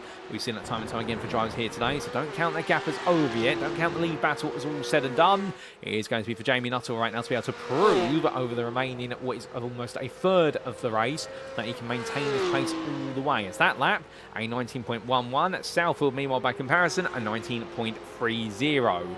So number 98 driver here continues to marshal his pace forward, but 2 attempts in the favour of Nuttall. Jamie Nuttall pretty much saying at this point, well, if I can't win the championship, I'll definitely win the last race of the season and prove that I was a championship contender. And well, that's one way to end the season on a high. If you are going to be the run-up, be the last race winner of the season. Send a message. But right now, well, the message is clear here. We've got a battle building between Felix Smoggy and William Chandler. And Felix Smoggy, that last lap, that was an absolute disastrous lap. He lost 6/10 of a second to Chandler. Chandler's all the way back with him now, but William Chandler, I think, had a bit of a poor run down for turns 2, 3 and 4, and that's definitely hurt his chance of being in attack mode coming through the S's here. So he falls back a little bit, and he does ride the curve very aggressive there midway through the S's, but then gets it all back together coming out of the bend. But William Chandler right now for Cracked Racing, he's not given up, to be fair, and Felix Smoggy, his teammate, I think small mistakes are just adding up critically, but that's the thing with these two. Felix Smoggy has proven to be arguably the more consistent driver when it comes to the level of mistakes, much smaller mistakes. Meanwhile, William Chandler, he is a very quick driver. When he does get it wrong, it normally is going to be a mistake that costs him a lot more time, and that's why this gap has reopened so quickly, because he did outbrake himself through turns 2 into 3 and had to shave off the extra speed in towards 4 instead, which is what you want to do, so then you lose the momentum into the S's. But that's why Chandler's now back. He's now trying to go back on the attack once more. But whilst this is happening, we have had an incident for the man who had towed to pits previously and has had to tow again, Milos Meski, and this is a replay of what exactly happened. So he'd already run a little bit wide out of turn 1, and up the hill into 2 and 3 he went. Onto the brakes of turn number 3, took a lot of curb, but in the end the rear of the car just gradually started to let go. And at that point, that was his race said and done, unfortunately, for Milos Meski. And understandably, well, the second time round, towing to the pit lane there, and I think the car has been retired now for Kukas crew. And they decided that after a good recovery drive from him initially, unfortunately, there's no value in trying to recover once again at this point, because it does put him all the way back behind Raymond van Zutphen. And, well, he would essentially now just be doing solo practice for full team all the way to the end of the race. As this is the end of the season, it won't be getting any more data, whereas if this was earlier on in the season, it'd be all worth staying out. They get as much data and learn the car as much as possible. Try and find an extra tenth or two where you can. But here now in the season finale, definitely when retirements come, that is it. Or when you do tow to the pits, there's not much more to say. But as we do have Arn Solano, we'll keep in mind, of course, that he had that huge incident earlier on. Now, remembering the fact he pitted on lap number 5, can he realistically go the distance on a single pit stop? Martin Blankensteiner came in on lap 13, which was 18 minutes into the race when he arrived in the pit lane. For Arn Solano, as much as we would love to see him make a magical recovery through the field, given the fact he started 5th today, he's going to look on at Marlon Schwab here, but I think a lot of drivers are going to respect the fact that right now the number 3 will have to come into the pits at some point within the next 10 minutes for a fuel stop. It's already been in once, and they have put some fuel in the car, but it is going to have to come in again. That's what we believe. However, we could be wrong on that, to be fair. And if so, well, the Swede right now making quick work there, Marlon Schwab, in the run into the chicane. He could just yet spring a surprise on us all. Schwab will now tuck in behind him. A 7-second gap to Pavel Grinica, and the Kukas crew driver will go hunt down his teammate with Fever as they roll away onto lap number 31. But either way, whether he does have to come into the pits or not, I can tell you one thing, Solano is definitely showing you the virtues of not giving up here. And, well, definitely one of the most resilient drivers of the season, but that's been his nature all the way through since his debut in round number 2. And Fuji, where he has proven to be resilient when things haven't always gone his way. But number 3 driver rocking his way around, and right now nailing those apex very comfortably as he leaves Marlon Schwab for dust. And Schwab now falling into a second back there as he was a bit sideways going out turn number 5, and I think more concentrated now on making sure the likes of Quinten van Wingerden does not close up. Speaking of the Dutchman from the Sim Racing Collective Esports, as he rolls his way through turn 16 towards 7, the 455 driver has actually been bringing that gap to Schwab down little by little over the last few laps. The gap has actually now brought down to 3 seconds to Schwab, so therefore if we base the fact that the last lap he was able to take 5 tenths out of him, whereas on previous laps it's been 1 to 2 tenths, he could be there looking for the move when the final 5 minutes. If he can get within 2 seconds, that time of closure will be much shorter, given the fact he'll start to pick up the distant tow. Meanwhile, back to Felix Smoggy we go, and more the leader of the 2 Cracked Racing drivers here, still enjoying the fight with William Chandler as we look back from the rear of the 284. Now, coming down the hill at this point, what are the tyres going to be feeling like after such a long race thus far? Well, the problem will be These Porsche Cup tyres, as you may be aware, given the fact we do have the iRacing official Porsche Cup Series, they are sprint race tyres, whereby over the course of what is effectively 25 minutes, you have about 15 to 20 minutes worth of life in the tyre. After that, it's not as though the tyre is redundant, but the tyre essentially goes from its peak performance phase to a massively declined phase by comparison. So therefore, you have to manage these tyres quite effectively through these longer races. Why we've gone for sprint races and also what is these longer feature races or the main format. And while over 60 minutes, you can extract a lot of pace out the tyre, but you've got to pace it accordingly. And that's what Smoggy's trying to do here, whereas Chana right now knows he's got his target in his sight, so Smoggy has to go defensive, coming down the hill, and we're coming down towards the braking zone there. It's going to be side by side and under braking. Well, Smoggy's not going to give this one up initially. He's going to hold the inside to outside, but every time you do that, you put a little bit of extra wear on the tyres, particularly what will be the front right there, which you're leaning more on a tighter line to open up the corner as much as possible on what is the inside versus what is William Chandler with the natural racing line there. He can massage the tyre a little bit more and just not put as much heat into it. So Felix Smoggy right now been made to wear his tyres down a bit more, but is it all going to come to plan for William Chandler, or is there going to be just one blocker, which is the German driver who refuses to move out the way? Not that he has to be fair, they're battling for position for 5th place, but one of the two is going to take it, but which of the cracked racing pair will do so? Solano, well, on that lap, a 20.54, Pavel Grilica a 20.28. Martin Schwab at 20.36. So suddenly could Martin Schwab be coming back here? Well, if he's going to do so, he needs to be a bit closer than that. 1.4 seconds to the captain man behind Solano on picture as they roll the way down the hill. Meanwhile, that battle that we're expecting to perhaps build up with Martin Schwab there, and then Otto Karas and Quinten van Wingenden behind. There is Quinten van Wingenden. Otto Karas right now not quite in the picture at the rear, but he's 7.7 seconds behind, not really closing. But Van Wingenden has taken what has been 6 tenths out of Martin Schwab on the previous lap. So Van Wingenden might be there now within the next 3 laps to go on the attack. He is getting close at a rather sensational rate of knots. But back to the two cracked racing drives here of Smoggy and Chandler. We did see Klimovic just make his way through the picture just in front. The 4th place man right now actually not really gapping these guys anymore. He's maintaining the gap, but he's not growing it as rapidly as he'd like to. And that lack of organic growth here could be concerning. Meanwhile, on to another lap they go, and in fact that car was Raymond van Zutphen going through the photo, well, not what was Filip Klimovic, which is a bit further up the road, but William Chandler here, well, he's definitely really starting to pile on the pressure. Here he goes for a move on the inside, but in the end the door was always going to close there. He was thinking about it, and I think in the end was being told essentially you're not going to make that happen. As we ride aboard the dashboard here of the number 43 coming down the hill, and well, we'll show you the speeds that he's doing as he makes his way around here in this battle. And remember, of course, that for every corner in clear air we'll be carrying a certain amount of speed. You have to bleed a bit more speed off by comparison as he gets ready to go in towards turn 6 and 7. Wipers on there to get some of the dirt off the windscreen. Nothing more than that. No rain expected here today. In towards turn number 7 now. Does he get a good exit here? He does. A bit of a poor run through the corner there by Felix Smoggy. I don't know where he was trying to go with that apex, but as they come out, well, he lost it through turn number 6, and now it's a drag race down. Always the back stretch here. 2 wide they go, and William Chandler's going his best shot at this for a long time, but will he be able to outrun his teammate here? The 284 squeezing as much as possible to the outside line, to the natural racing line, but Chandler now half a car ahead, but will he be beaten on the brakes there? Felix Smoggy tries to hold on, but in the end he's not quite able to do so. Chandler goes deep, however, he goes defensive now through 10B. And going over the rides of 11, he's going to hold his line, and in the end Felix Smoggy cannot find a way to go 2 wide all the way to the end. So instead, William Chandler moves into 5th there. Small mistake from Felix Smoggy through turn 6, added up at turn number 7, and after that, well, now the battle commences again. Into turn 1, Smoggy throws the car to the inside there, and William Chandler goes to turn in and realises he can't. He has to back off entirely, and well, Chandler there right now not having the confidence to change Smoggy at his own game through turn number 1. Meanwhile, Felix Smoggy having all the confidence there, no doubt about that one. A lovely counter-attack from Felix Smoggy and gets the place back immediately.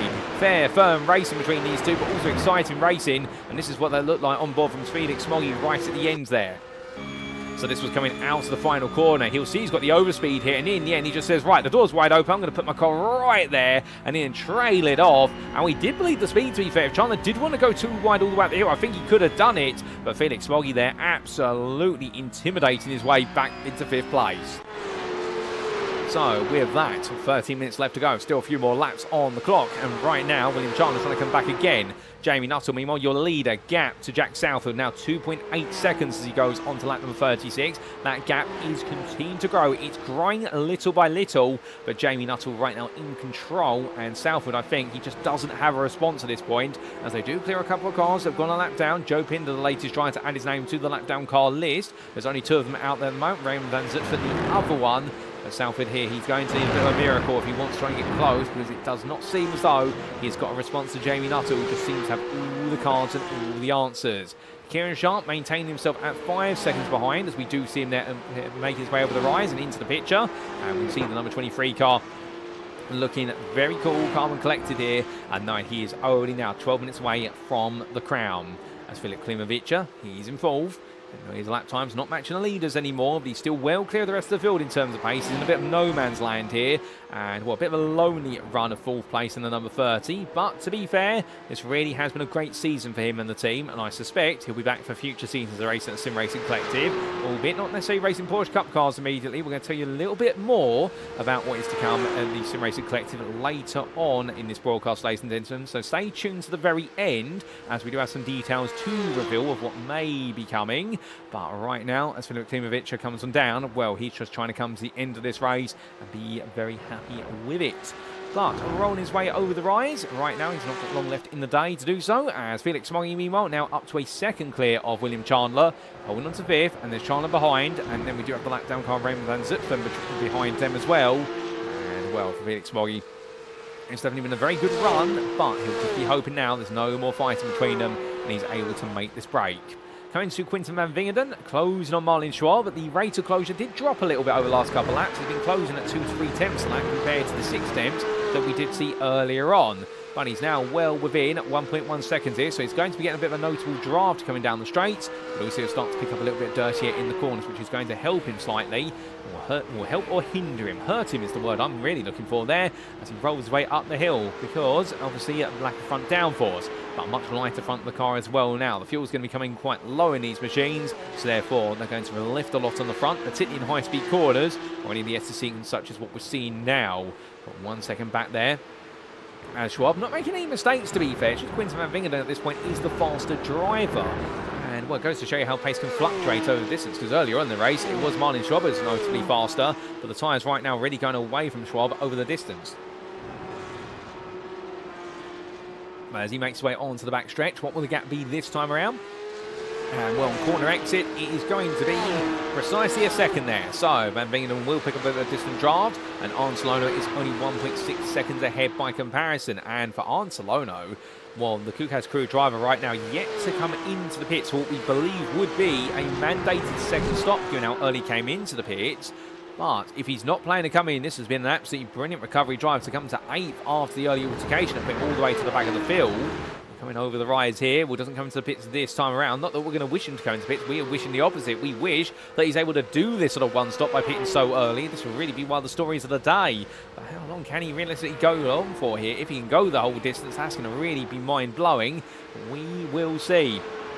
As he makes his way now onto at lap number 38. Still a way to go for him, but everything seems to be going in his direction for the 8th place finish. As we can see there, Van Wingerden now 9 tenths coming onto this lap, closing down the gap to Schwab only by a couple of tenths on that one, but now really starting to pick up the pace in. You notice the body language of the car as well. He's actually getting a bit more aggressive now coming through the S's there, but really attacking those apexes. He's trying to punch his way through the dirty air as much as possible. I think he's now steeled himself for it. He's got a feel of what it's like being in the dirty air of the Porsche in front of him, and now he's accepting the fact, right, I've got to get through this if I want to try and attack for 9th place, and knowing that Arncelono is only 2 seconds up the road, and the fact he's actually beating Salona's pace. Schwab and Salona practically on identical pace at the moment, so Van Wingerden is 3 tenths faster than the pair of them. Well, if he can pass one, can he pass both of them before the end of the race? He might be able to here, but if he's going to do so, he's got to get a hurry up on, because only 8.5 minutes left on the clock by the time he hits the chicane this time around, and time is not going to be his friend for much longer. But as he tries to find his way forward, we look to the man who right now is trying to find his way away from William Chandler, and the 284 there are Felix Smoggy with 9 seconds to Filip Klimovic'a. It therefore is all now about just holding on to that 5th with 8 tenths to Chandler. That gap has not really moved since last we saw it, but a big mistake there from Felix Smoggy, running very wide into the S's. And suddenly the 284 drive is going to lose 3 tenths there. In fact, 4 tenths now as he gets ready to go in towards turn number 6. So William Chandler sees another opportunity. And well, just a tiny error. But to be fair, that error is going to be the delta. And we do see that speed. Now, what speed will he pick up on the straight this time in the draft? And well, this is going to send him at a very high speed per normal. but given the fact he will be in the pickup of the toe. So 200 kilometres now, already a third of the way down the straight, getting towards the halfway point as he gets ready to go up into top gear. 245 kilometres now.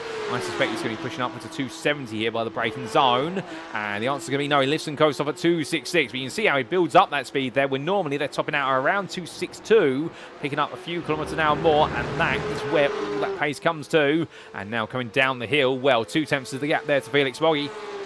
And he's going to be looking for a move as Chandler now. Will he do what Felix did to him at turn number 1 a few laps ago, which was just dart up the inside there? The answer is no. Instead, he waits. He's going to be patient instead as we ride above the front bumper. Felix, well, he goes wide, and that's going to be a mistake there. That's going to cost the cracked racing driver the spot to his teammate. And suddenly William Chandler goes up into position. Felix, well, just carrying too much speed, and in the end, a little bit of threat and intimidation was enough there as he ran wide, brought himself back on. But by the time he did, William Chandler already taking the place and running off a bit up the road. Now, can Swoggy come back at him, or will this be it? Will their story end after 4 chapters of back and forth racing?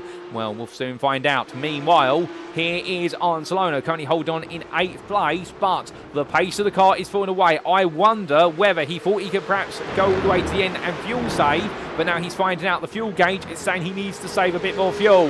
Last lap, he was 2 seconds slower almost compared to Schwab and Van Wingerden, so suddenly this trio for 8th place is going to get very close. But can Solano hold on a little bit longer? 6.5 minutes to go, run slightly wide there at turn 6 in towards 7. That's going to cost him a slight line coming on through. He about brings it together, although the front of the car is really twitching at the moment, and I wondered how light that front end is starting to get for him. Schwab and Van Wingerden all in the tow. 3 different teams hit the Koolhaas crew try ahead of the DLR FP1 car, and then we do have the Sim Racing Collective eSports machine at the back of the trio. But will it be at the back of it all the time, or can the DLR FP1 machine make its way to the very front initially? And down in towards the chicane.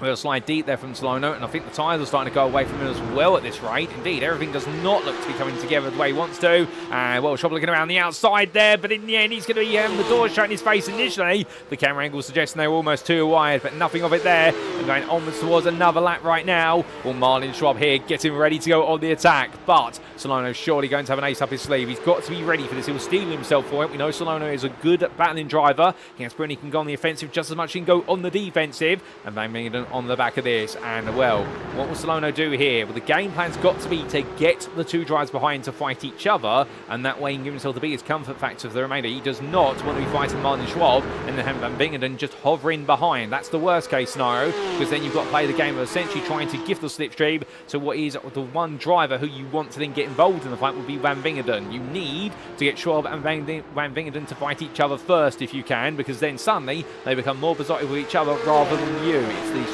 standard game of Menage a Trois racing, whereby it's all about getting the 2 to fight each other rather than the leader.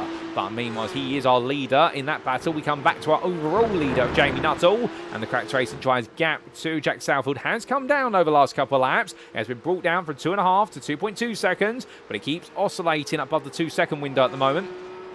So Nuttall's still in control, and after this lap, of course, he is going to have a couple more. But a twist of fate. We have a black flag from Felix Woggy. He's off the road there, and well, I think we've got a lot more than just a black flag from him as he comes back on. He steps out the way there. That's going to release Pavel Grinica up the road, so Grinica now up into 6th. Swoggy down to 7th, and I think with a black flag for instant points, that will be a drive-through penalty for him. And well, right now for Felix Woggy, it has been a huge shunt, but what exactly has happened to cause that? Well, here we get a replay to find out, ladies and gentlemen, and I can assure you, it may not be a pretty one. This was at the start of lap 42. So the cracked racing driver going in towards the opening corner, carrying as much speed as possible. He did so, and the car fishtailed on in there. The rear snapped loose, and in the end, straight to the barrier. And we'll make sure not to get beached on the gravel trap there, and rolled it back onto the road. But of course, coming down off that high exit curb, the car dropping down, the rear snapping loose, and then in the cracked racing driver getting himself back together just in the nick of time.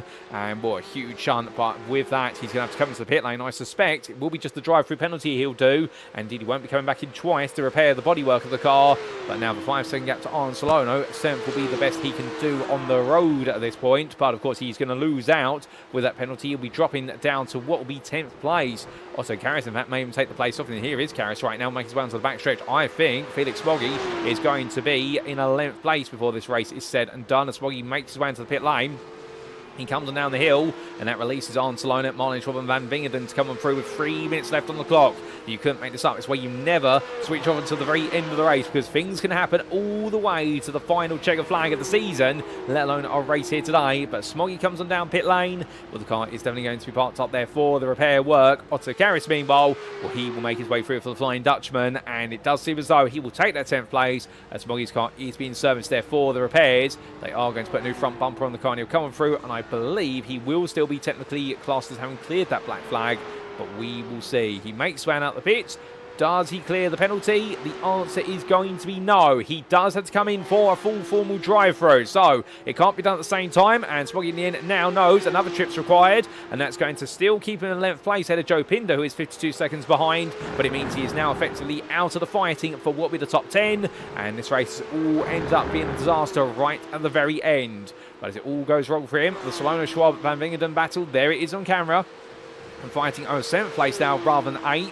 It does seem as though Salona at this point just holding on for long enough here. It's definitely going to be a heroic drive. 2 minutes left as our leader has gone on to the penultimate lap. There's going to be 2 more laps after this one for these guys, but Jamie Nuttall already halfway round his current lap, and therefore will be 1 more to go. Salona comes down then. 2 for him remaining, Schwab and Van Vingeren. That's 7 tenths between each of the cars in the trio here. They do have a little bit of traffic in front of them. That's Raymond Van Zutphen they're going to try and put a lap on. Could Van Zutphen be the key to unlock a move from one of the drivers behind what will be Salono, or will instead act as a little bit of a barrier for Salono to use against Schwab and Van Vingeren?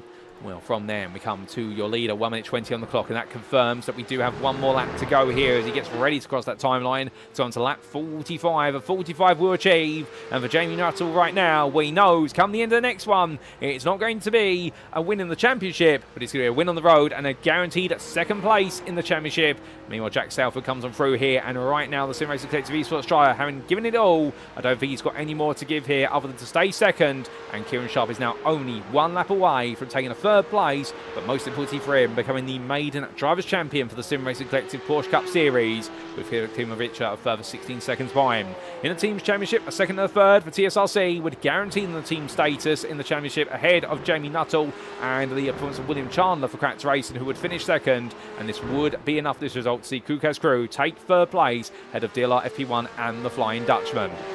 So everything is going to be as it was coming into this round in regards to standings. But right now, as we do see Filip Klimovic twitching left, right and centre, going way too much speed for the S's there. He's getting aggressive. He's trying to go for the fastest lap right at the end, but the tyres are saying no. Plus the dirty F Joe Pinder's cars are also saying so. Well, meanwhile, Salona, Schwab and Van Vingeren, these 3 on the way up the hill right now. No change at the moment, but Salona does have the question of a little bit of traffic to deal with.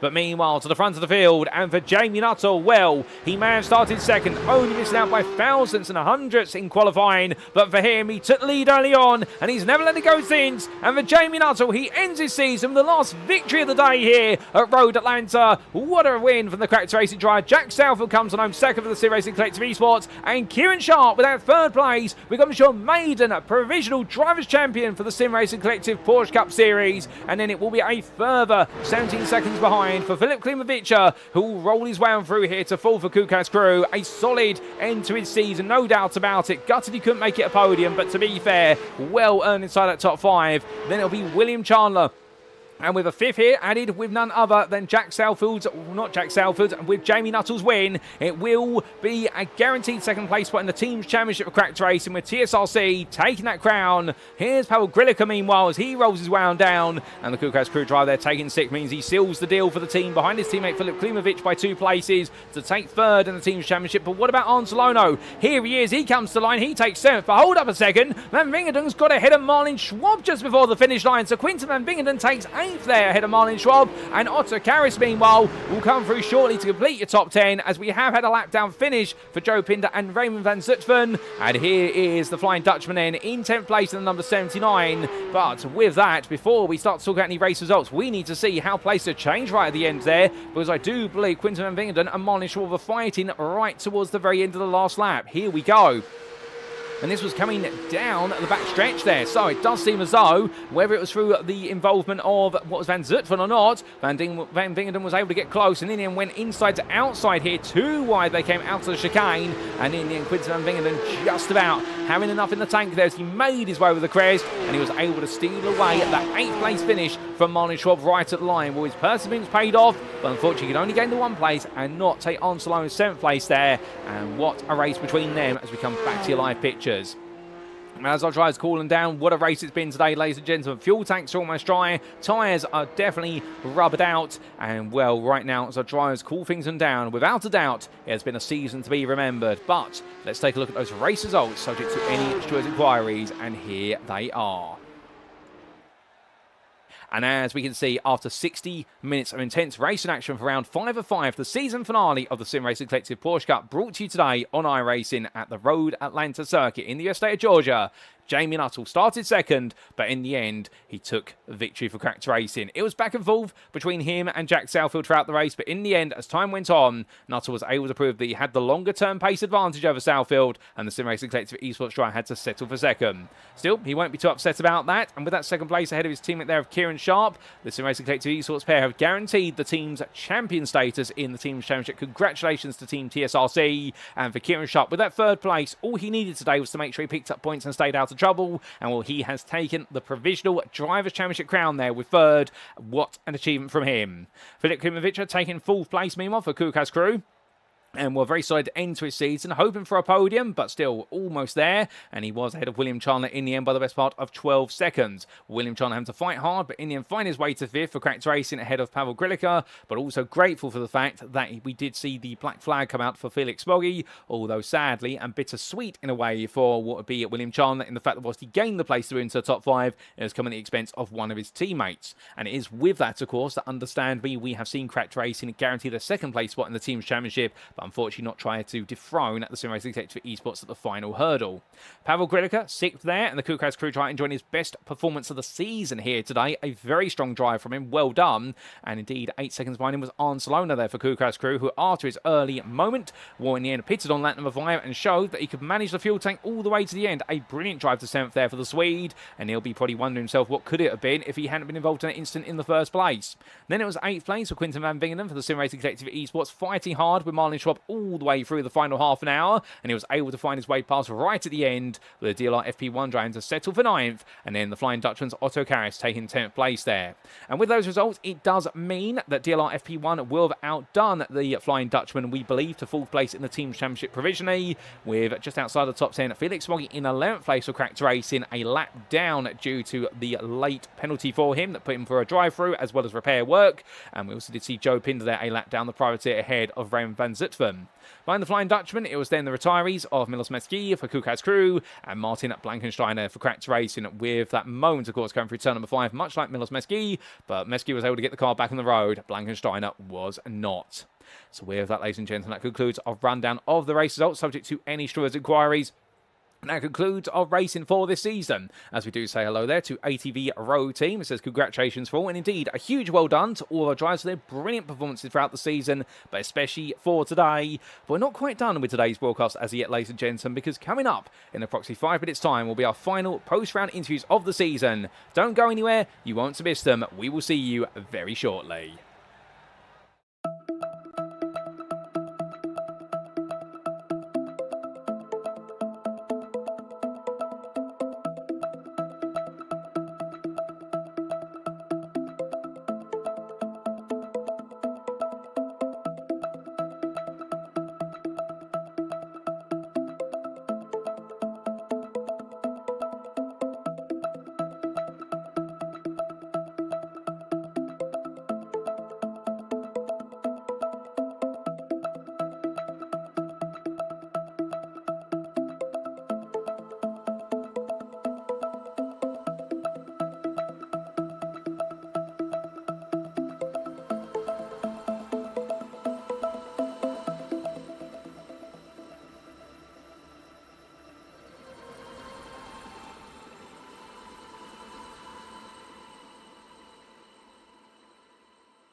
Alrighty, ladies and gentlemen, without further ado, it is time to kick off our post-round interviews with our volunteer drivers. And we're going to kick off with a man who is your provisional drivers champion and part of the provisional teams champions as well. It is none other than Kieran Sharp, who now joins me in the interview room.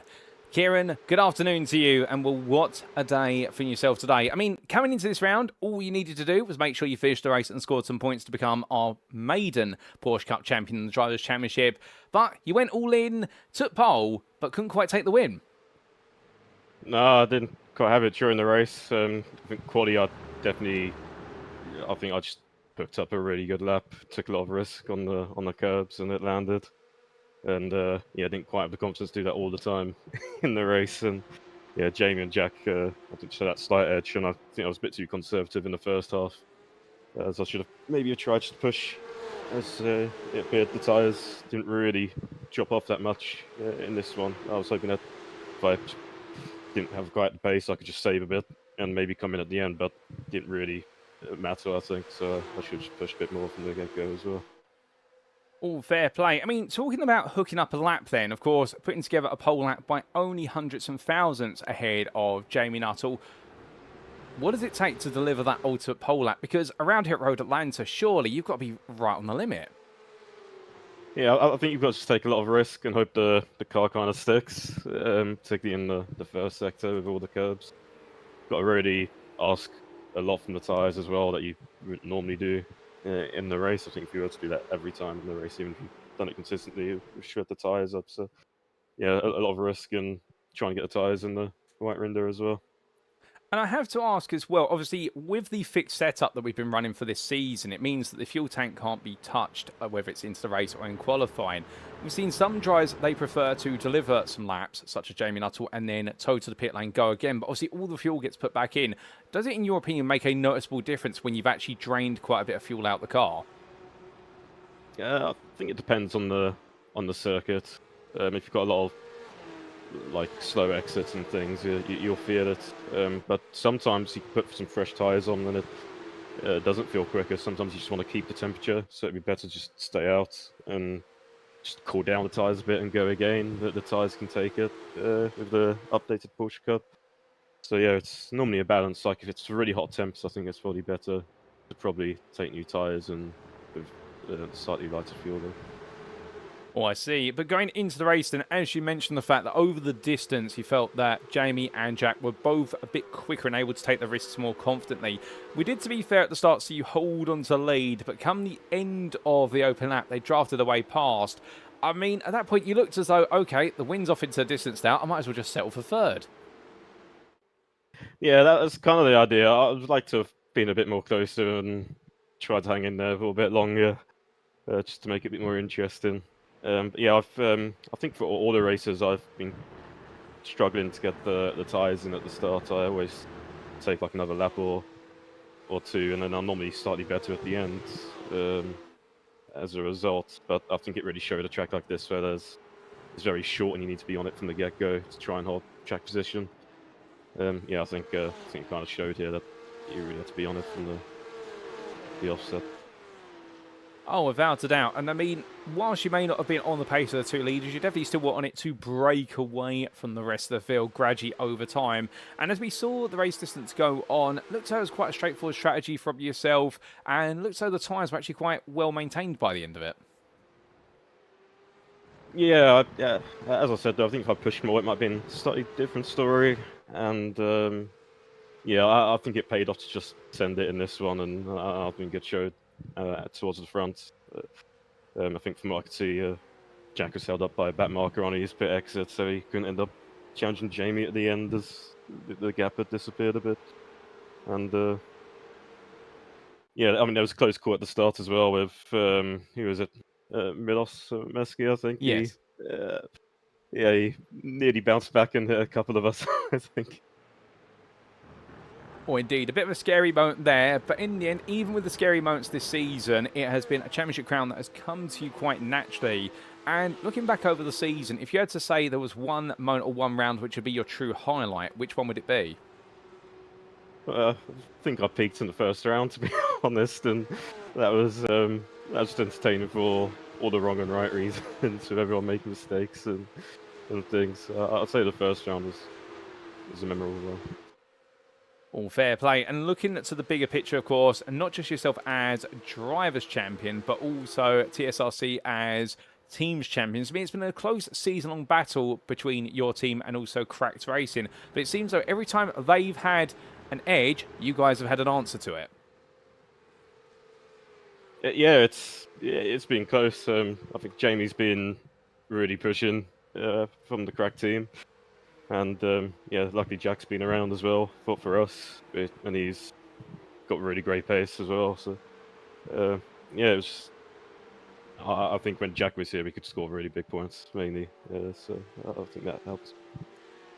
Well, a team effort, no doubt about it. A solid core of points for yourself. Jack Southwood putting together some monster performances and also some other great performances from other teammates, including Quinton van Wingerden, who we'll speak to later potentially. But looking ahead to the future now, of course, we appreciate you're a busy man keeping things trucking along with regards to the Sim Racing Collective and all that. I mean, can you give us a hint of what's perhaps to come after the Porsche Cup Series? Because it's been a brilliant season so far, but I think we've got plenty more planned along the way. Yeah, we've got a lot more planned this time of hopefully 2 running championships during the weekdays on Monday and Wednesday. And the community's voted on the combinations. So it will be the GRs on Mondays. And we'll be reviving the Tin Top Sprint Series with Porsche Cup and TCR Multiclass on the Wednesday. And yeah, there'll be plenty to choose from, plenty of, cars to please people, things like that. So it should be good. Oh, fantastic. We're definitely looking forward to that weekly racing action on 2 nights. Like you say, Toyota GR86 on Mondays. They're always going to be fun. And some absolute tin-top madness of Porsche Cup cars and touring cars on Wednesdays. I think we're going to be absolutely salivated at the prospect for all that in the weeks to come. And as we do get ready to let you go, Kieran, I have to ask, as always, is there anyone you'd like to give a shout-out or a thank you to live on the broadcast? Same as I say at the end of every season, the people taking part, and particularly also the people watching as well this season. I think there's been a lot of supporters in the chat of particular teams, such as I think the Kukas crew, the Foliage team, and the Crack guys and things. So yeah, it's just everyone taking part and getting involved. Well, Kieran, we have to say a huge thank you to you, not just for taking part this season and being our Drivers' Champion and we're part of our Team's Champions, but also a big thank you to you for joining me in the interview. It's been great to hear your thoughts on this season finale, and what a brilliant effort. Well done on becoming our Drivers' Champion for this series. And we look forward to seeing you on the grid in future Sim Racing Collective series, no doubt about it. But until then, enjoy it, savour the moment, and have a lovely rest of your weekend. Yeah, thanks. See you later. So here and there, ladies and gentlemen, from Kieran Sharp, happy to have taken the crown, and talking about today the fact that no real pressure on him, but really able to quickly boil it down to the fact that whilst in qualifying he was able to put together some one-lap magic in the race, he didn't quite have the pace of Nuttall Southwood or the willingness to push as hard as them for lap after lap. But to be fair, when the reality on the ground is you don't have to do that, do you really then need to mentally pressure yourself and put yourself at risk of rolling yourself out of a championship by just defaulting yourself out of it? And for Kieran Sharp, knowing the answer to that, the answer was no, and in the end just kept it smooth, kept it sharp, and made sure he brought home that key result, and also contributed his points to make sure that the Sim Racing Collective Esports would be teams champions as a result. But what a drive it's been for him through today and through the season, and funny that he would say that he feels as though he peaked in the season opener at Algarve, particularly when he got things right, when many got it wrong with regards to tyre strategy and also just keeping things under control in the wet weather there. Firstly, I would argue that was definitely one of his peaks, the other one being at Fuji with the back-to-back victories in the sprint races there. We absolutely put it together as well. Indeed, his first half of the season very strong. The second half of the season, the competition has definitely stiffened up. But understanding for Kieran Sharp, getting the job done early and then making sure to be consistent throughout, that's really been his theme. And, well, no wonder he's your provisional Drivers' Champion. But with that, ladies and gentlemen, we get ready now for our second interview. It's not too far away, so we're going to step away for about 10 seconds. But we promise you, we're going to be right back.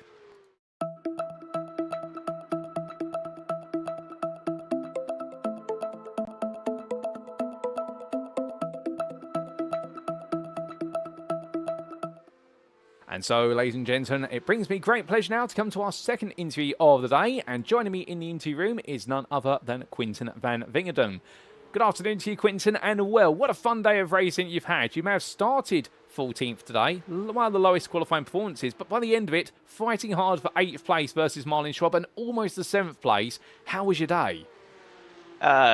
Good. Thank you. Thank you. Yeah, the poor qualifying was due to me having to eat lunch. So I think I only got 4 laps in. But to be fair, Paul, I've had a bit of a struggle with this car in the entire season so far. And seeing that this race actually went well was something to be proud of. Oh, fair play. Well, off the back of that, if you don't mind me asking, what do you feel you've been struggling with this car in particular? Is there one or two things that really stand out to you? I think it lacks front-end grip or something. It's probably just me, but it's really hard to get the car to turn in for corners. I see. Well, struggling to get the car turned in, not something you want to really experience, particularly at such an aggressive circuit as Road Atlanta today. But after qualifying and after having lunch, we saw you go green flag racing early on in the race. Looked as though a bit of a quiet race for yourself, but your pace was improving as time went on. Yeah, definitely. For the pit, also, I decided that I just was going to push. So that's what I did, and I think I did fairly consistent times after the pit stop. I did feel that I did start to push a bit early, as near the end of the race the tires were hanging on by a thread. But yeah, happy with the pace that was there during the race. Oh, most definitely. And as we went into the second half of the race, we did see you start to begin to close the gap down to Marlin Schwab. And it seems at first it was just a couple attempts, but there were some moments where you started to become half a second, 6/10 of a second quicker than him. Were you surprised at how quickly you closed him down then? Well, I was I don't know Martin, as I've only done a few races in this competition, but it was good to see that there were a few laps where I could gain half a second on him for sure. And then you start to think, if I can keep this up, then maybe I can get the position. But as I came closer to Martin, then the time increase was 0.1 of a second, 0.2 of a second. Sometimes I even lost a few tenths on him. So it was quite exciting for me, to be honest. Oh, brilliant. Well, definitely exciting for us as well, getting to see you close that gap down.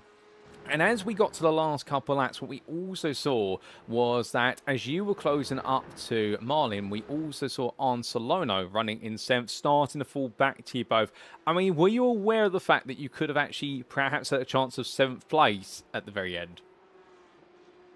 Well, I think I came behind Arn out of pit, and then he had more pace than me, so I didn't think much about it.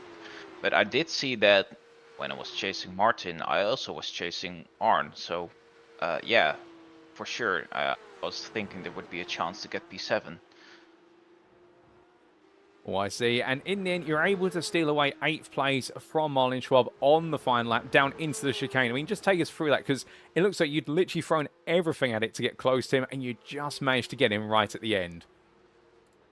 Yeah, well, I think that was a back marker, a corner before the back straight, and that really launched me into the slipstream and into the overspeed that I needed to take the position. Well, perfect in the end. Been having to have that overspeed and being able to go up the inside to make the move happen, and come the end of the race, an 8th place finish. One of your best of the season, if I just double check my records correctly. And it means you end the season on what is effectively quite a high for yourself. Would you say that this result has been perhaps your best of the season, or is there another highlight that stands out to you? No, I would say this would be the best of the season. Usually I'm, trying to be top 10.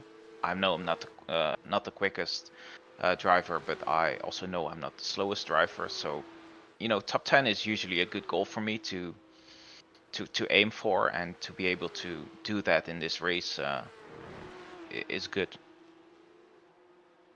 Oh, fantastic. Well, a great end to your season then, and Up next, of course, we have the question of what we see on the grid again when we do continue our iRacing series. I don't know if you overheard, but we do have the prospect of GR86s on the horizons on Mondays, and also a tin top series of Porsche Cup and touring cars on Wednesdays. Can we expect you on the grid for either of those? You can expect me on the grid for the Wednesdays for sure. Oh, brilliant. Well, we look forward to seeing you there. But with that, Quinton, just as I get ready to let you go, is there anyone you'd like to give a shout out or a thank you to on the broadcast? I want to thank Jack, because I asked for tips and his tip was drive better, and it seems that I did. So thank you, Jack. All fair play. Well, I'm sure Jack will be grateful for that. But Quinton, with that, we'll leave it there. Congratulations, Dave, on your best result of the season, 8th place, and what a drive it's been. Indeed, a fantastic end to your season, and we look forward to plenty more from yourself in the months to come. But until then, have a lovely rest of your weekend. You too. Bye-bye. So here and there, ladies and gentlemen, from our final interview of the season, Quinton van Wingerden, and the Sim Racing Collective Esports drive being very candid at the start there, talking about the fact he's really struggled with this Porsche Cup car this season, and putting it down to the fact it's the lack of front-end grip that he's been able to feel through the car. Indeed, it's not for everyone. Some drives much bigger in the preference of front-end grip versus rear-end grip, which these cars do have a lot of rear-end grip, but less so on the front end, being rear-engine, rear-wheel drive. But in the end, learning over the season, and here today, really putting that learning to the test, albeit qualifying poorly, because he only had 4 laps due to needing to eat lunch just before he went racing.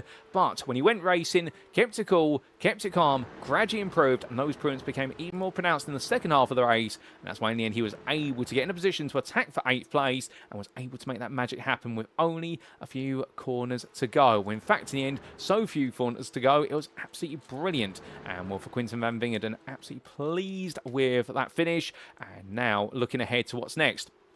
Of course, and looking ahead to what will be the racing on Wednesdays there in the Porsche Cup and Touring Car Motorclass Series. And I think it's going to be excitement all the way from him, all the way to the finish line in that one.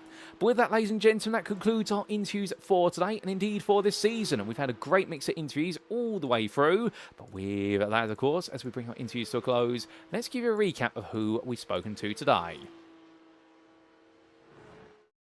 And as we can see, we've spoken to their 2 drivers from the Sim Racing Collective Esports today. Firstly, your provisional Drivers' Champion of none other than Kieran Sharp. Your Drivers' Champion by what was then, in the end, a sizable margin over none other than your driver of Jamie Nuttall, and absolutely pleased with that, as well as being part of the team that's at the Teams Championship as well. We then heard from Quinton van Wingerden, who did mention the fact that he being your team's, well, not necessarily talking about his team's championship status, but more talking about his own performances today, and being very happy with that 8th place finish in the end, having started in 14th, and everything working out very nicely for him. Congratulations to them both on their season finale performances, both very happy with those, no doubt about it, and we look forward to plenty more from them both in the weeks to come as we do get ready for a whole new season of racing here at the Sim Racing Collective.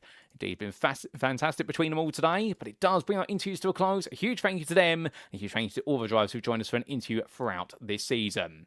But with that, ladies and gentlemen, it is now time for us to wrap up. Thank you very much for watching, and if you have enjoyed today's show, and perhaps you're sat there right now wanting to know more about the Sim Racing Collective and everything in between, we do recommend you go to our official website, and that is of course at www.tsrc.club.